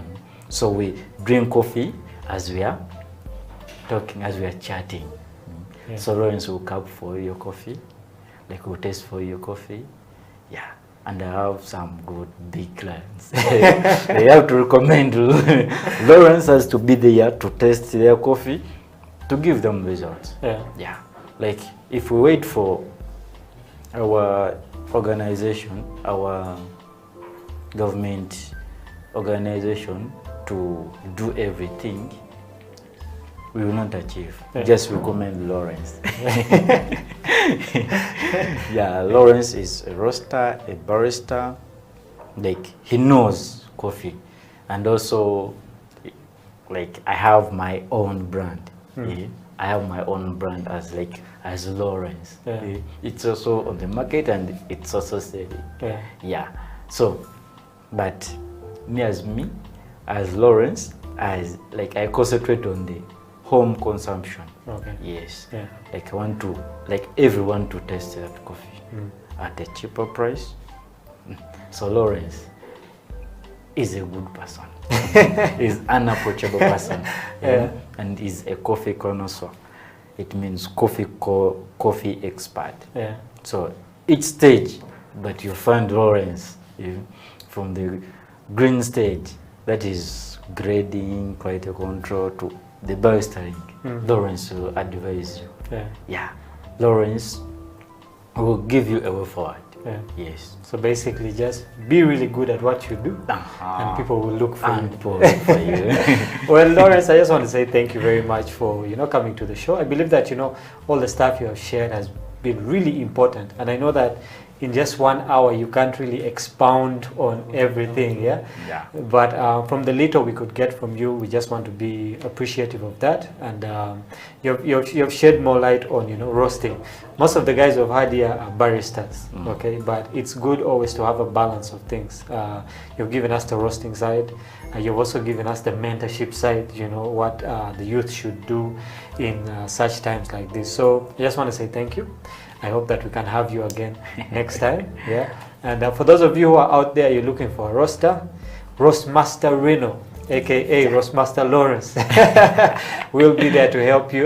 You can catch us again next time on House of Talent Television. This has been the Coffee Break Show with me, Emmanuel Ateng. Remember, you can always catch us live on our socials, houseoftalenttvuganda.com. That's on our website. HTV1 on our Twitter, House of Talent Uganda live stream on our YouTube, or just go up to our Facebook.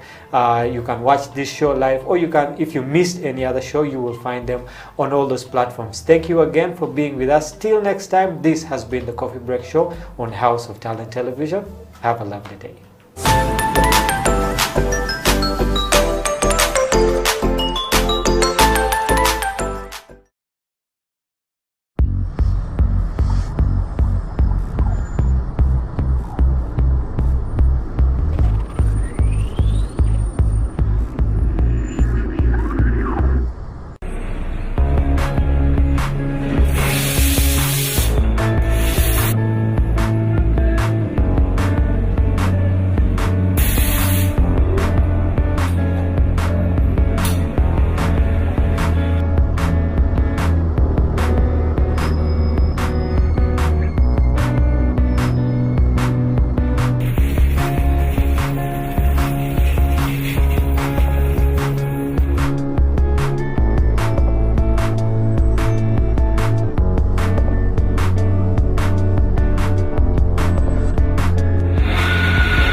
Welcome to the program. My name is Eddie Okila, and of course my guest this morning on the CEO bench is the one and only Dr. Apollo Burejea.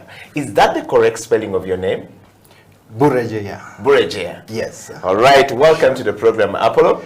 And to everyone out there, we want to say thank you very much for joining us on the CEO bench this morning, or this afternoon, or this evening, depending on which part of the world you are actually watching the CEO bench from. And I want to take you through very briefly. Apollo is the CEO of Concrete Limited. I'm sure you have seen it in Kampala, and he has a new baby coming up called Tofali Africa Limited. Apollo, welcome to the CEO bench. Thank you for having me, Edwin. You're welcome, and we want to start from a very lighter note of knowing who you are and where do you come from. Who is Apollo? Where do you come from? You know, what are your values? You know, are you Ugandan? If yes, what are the values that define you as a Ugandan? Let's start from there. Thank you, Eddie. Yes, I'm a Ugandan. I'm a civil engineer, trained from Makerere, South Africa, and Egypt, and the CEO of Eco Concrete. Wow. Yes, we do construction, and the whole idea of Eco Concrete is that we make construction possible for simple people. Okay. Yes, yes. So. And starting from there, I know you've started from that lighter note. So, Apollo, are you Ugandan? Which part of this country do you come from? Yes, I'm a Ugandan, both by descent and by birth. Yeah. By descent, I'm a Munyoro. Okay. It's a long story. My grandfather, great-grandfather, was separated from Bunyoro when Captain Lugard attacked Toro. Yeah. I think they had Kabarega, the king of Bunyoro, had sent them to occupy Toro, and then the king of Uganda went with Kasagama, the then king of Toro, to separate them, to recapture Toro. Yes. And when they recaptured Toro, it seems my great-grandfather was in Toro, and he was pushed to go and settle in Buheju. Yes. From Buheju, my grandfather shifted to Bushenyi. From Bushenyi, my father shifted to Mbarara. So now I'm Nyankore. Yes. But I think I'm, by descent, I'm a Munyoro. So I'm a Ugandan. Yes. From Bunyoro. Yes. But I don't know my relatives in Bunyoro. In Bunyoro. Yes. Yeah. So that's how I am. Okay. So I can't get a wife from Bunyoro. Why? They might be sisters. Okay, because you don't know the relatives. Well, it's a very important part in Africa that we actually get to know some of these things very well. Apollo, I want to take you straight to our next question this morning, which is really about knowing, you from the leadership perspective. The program you're on right now, the CEO bench, focuses on leadership, change management, and transformation. And we want to look at transformative leadership approach that often defines the leadership abilities of a person. And these are frequently used, terms to define the level of effectiveness of a leader. You are an engineer, civil engineer by training, and you have been in this space for a while. What is your understanding of leadership, Apollo? I think I will avoid sounding academic. Yes.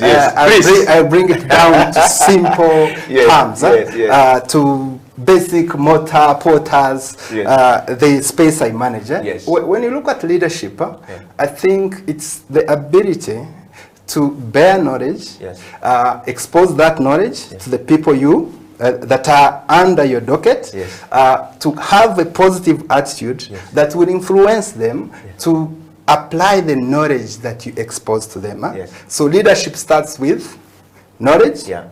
You display that knowledge, communicate it, give a word. It's actually communication, it's word. That word transfers power and transfers the attitude that you carry to the people that choose to follow you, that choose to believe in the knowledge, in the content that you have. And then by doing that, I think that is the space where leadership can be demonstrated. Well, you've actually defined leadership in the level that we often want it to be. I mean, the translation of that word that goes to people that often influence people to follow you, influence people to say, I think I need to, you know, work with Apollo. I think I need Apollo as a person, is key going forward. And I think for me, that's the real definition of leadership going forward. Now that we've defined leadership, Apollo, by your understanding, we want to know, are you a leader? I'm still I'm still under construction. Okay. You've seen the signage we put on sites. Yes. Under construction. Under construction. Yes, I am a leader. Yeah. I have a family that follows me. I have a workforce. I think at Eco Concrete we are about 65 people, 15 permanent staff, and then the rest are on contract basis. Yeah. And those people follow me, and that makes me a leader. So, and I tell them to do things they're supposed to do, and they do them. So, I think I'm a leader. However, I tend to define myself as an entrepreneur, and as an entrepreneur, you are constantly in the space of change. You're constantly learning, you're constantly testing yourself, you're constantly testing the ideas that you have, you're constantly with people, you're constantly trying to sell yourself to people so they can get attracted to you and come and follow you. Yeah, so that is, I'm an entrepreneur. Leader, it's natural. It will happen. Well, we can see from your background that your ancestry speaks a little bit more about leader when you talk about your grandfather and the migration and the things that happened in the days of the history of Uganda. We can see that there is a leadership, you know, tendencies in your DNA. I want to go straight to self-leadership, Apollo. Quite a time, or quite often, we talked about leadership, but we don't know that leading self is the #1 leadership goal that everyone should look into. And self-leadership for me is very important. We want to just know from you, what is self-leadership? How have you been able to lead yourself from as an individual? First of all, what is your definition of self-leadership for somebody who is watching, who doesn't know what to do, doesn't even know whether they can lead self or not? Some people just wake up in the morning and follow whatever they are saying. Go and do this, go and do that. What is self-leadership to you, Apollo? Here I'm going to sound a bit philosophical. Please, go ahead. Because yes, it's a good term to say self-leadership and self-control, self-manage, manage yourself to be able to grow and be disciplined, self-discipline. But there are two systems that run this world. There's what we call a complex system. There's what we call a complicated system. I want to break the complex I want to define them, give them the characteristics, and then try to show you that as a human being, you're actually not in charge. And therefore, to be able to lead yourself, you need to simulate your environment to put you in a space where you are going to find yourself where you want to be. That if the environment is not engineered, is not simulated, then self-leadership can just stop at words. You will not achieve the result you want to achieve unless the externals are fixed. So there are two systems that run this world. There is a complex system, there's a complicated system. A complex system is like human body, society, marriage, love relationship, your friends, business, weather, climate, complex system. Complicated systems are like this TV camera, a mobile phone, a car, man-made things. Engineering. Now, is engineering a complicated system? It's both complicated and complex. Now, the difference with these two systems is that if I'm driving a car and it gets a puncture, just 20 meters before it reaches a petrol station where a tire can be repaired, it's not going to say, let me shift my weight to the 3 tires and then move on, and then go 20 meters and then they fix me. No, it's going to collapse. That's complicated. That's complicated. And that means that complicated systems are predictable. I know how it will behave. Complex system on the other side, if I get some strain in my left leg, I'm not going to tell myself that now let me shift my weight to the right leg. it will be automatic. That means that we adapt. It's not a linear model that I can have inputs and guarantee results. Yeah. Let me use this, demonstrate this with a simple example. Yeah. You have a wife or a girlfriend. Yeah. She checks your phone, and then she finds a WhatsApp message from somebody saying, "Hi dear," and then there's war at home. And then you remember that, this wife of mine had asked me for a Mac X. And then you go and buy a Mac X, 60 million, give it to her. You have not communicated, resolved the problem, the difference. She goes and drives and goes show it off to her former boyfriend. So you've invested a lot of money, convince her to forgive you. You've not dealt with the problem. Yes. And then things escalate. She used to come back home at 5 in the evening. Now she's like, I have a Mac X, I can come back home at 10 in the night. Yeah.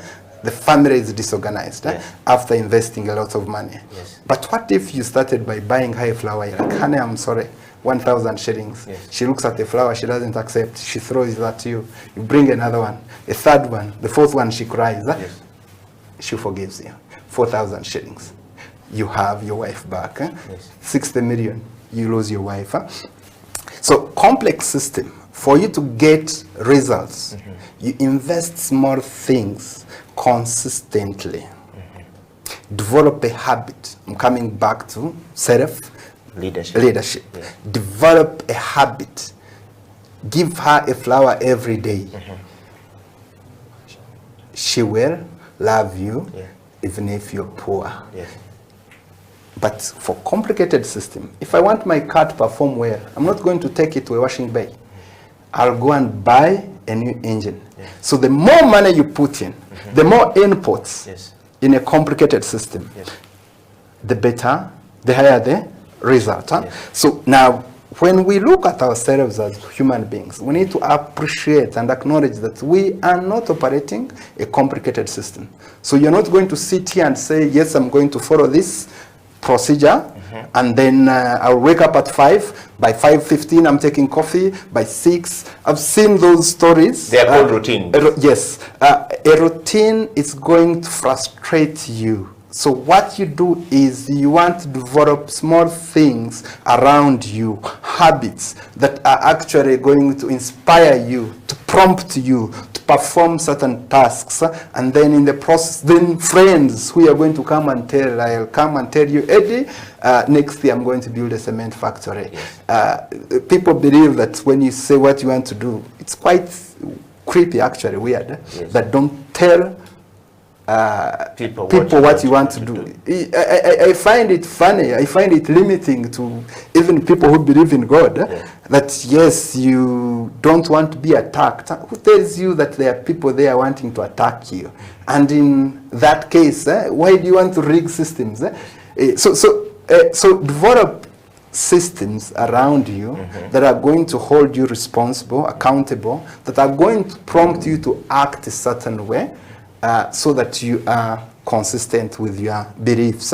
Yeah, so that is it. You cannot have a formula and then you have inputs and you expect that you are going to. So on that note, Apollo, for those people out there who don't know even where to start from, I know you've given a very good nuggets of truth about how you develop habits and things that will translate into being, that will help you to become a person who can pick self and give self meaning and define self. Says, what I hear from you, Apollo, is you're saying those small habits you're saying you developed will translate to things that you begin to do, that you begin to believe in, that is going to take you forward.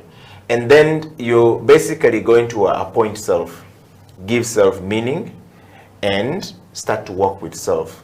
Now, 99% of people out there, when we do research on leadership and change management and development from a personal point of view, don't know how to walk that step. It's easier, better said, but the actions are very limiting. Apollo, just before we go for a break, we want to hear from you. We see you on the street. We see you drive. We see you in the construction sites. We see you talk. You're always writing. And somebody out there who reads your poster wondering, how is this guy able to do it? even in flying school, I'm about to become a pilot. A pilot as well. Now, you see, all of this, Apollo, there's an element that the things they're talking about led you there. I want you to share this very briefly before we go for a break. The journey of Apollo moving from Apollo the child in Mbarara, somewhere with all the story you've talked about, to the journey of where you have reached, that point us to the level of this is how I found myself being led by myself to reach this level. That's somebody out there is looking for that information now. I think you have to be ready to have scars. Yes. You have to be ready to enjoy failing. Yes, yes. You have to be ready and comfortable in failing. Yes.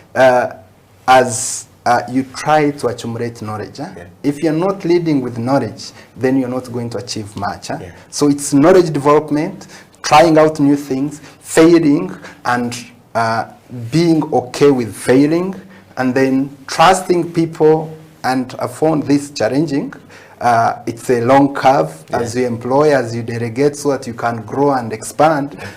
You have to be in a space where you have to trust people and delegate so that you preserve yourself for the specific tasks that demand growth in knowledge. That's it. Wow. Well, we're talking to Apollo, everyone out there, and I want you to get onto your mobile or your computer and share this information far and wide. We want you to actually write a comment, and kisses and disses are welcome. Apollo is definitely going to respond to you. And Apollo, Dr. Apollo Bulegia is the CEO of Concrete, Eco Concrete, and then Eco in itself means something else. And, Tofali Africa, we're going to hear more from Apollo when we come back from the break.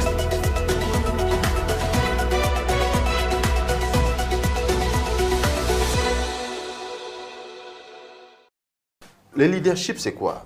Le leadership, ce n'est pas le fait d'intimider les gens ou bien de dominer les gens, non. Le leadership, c'est le fait d'aider les gens à suivre le bon chemin. Parce qu'il y a des gens qui sont là, ils ne savent même pas par quel chemin emprunter.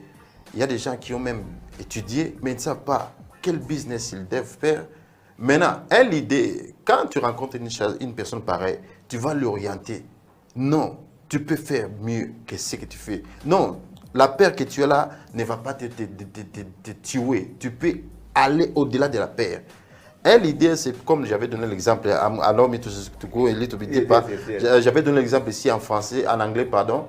La vidéo que j'avais vue à propos des chiens, il y avait un groupe de chiens au niveau du Canada et il n'y avait pas de l'eau. Pourquoi? Parce qu'il y avait la neige, il n'y avait pas la place pour que tout le monde puisse boire de l'eau. Mais il y avait seulement une petite place pour le boss que je vais appeler. Et il ne voulait pas que les autres puissent venir boire de l'eau, comme il était boss. Il intimidait les gens. Mais il y avait un petit garçon, un petit chien qui était là à côté. Il a eu l'idée de briser la glace là où il y avait pas, parce que l'eau était en dessous et il n'y avait pas moyen de boire, mais le petit chien a brisé et tout le monde a vu ce qu'il faisait. Ils sont venus, ils ont commencé à briser et tous ont profité avec l'eau potable. Et le boss était laissé comme un vaurien. Personne ne le faisait encore confiance parce qu'il n'était pas là pour les aider. Il était là simplement pour le faire peur, les intimider.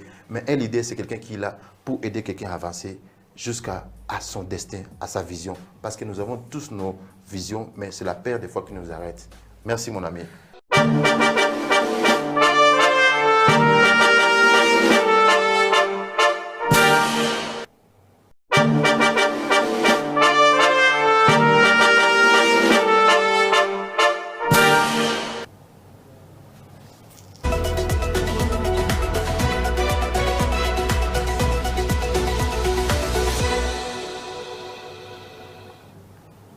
Welcome back to the program. My name is Eddie Okela, and this is the CEO Bench. My guest this morning or this afternoon or this evening, depending on which part of the world you're actually watching the CEO Bench from, is Dr. Apollo Engineer. In fact, it's Dr. Engineer Apollo Bulegia from the Eco Concrete Limited and, of course, Tofali Africa Limited, the new band. Apollo, welcome back to the program.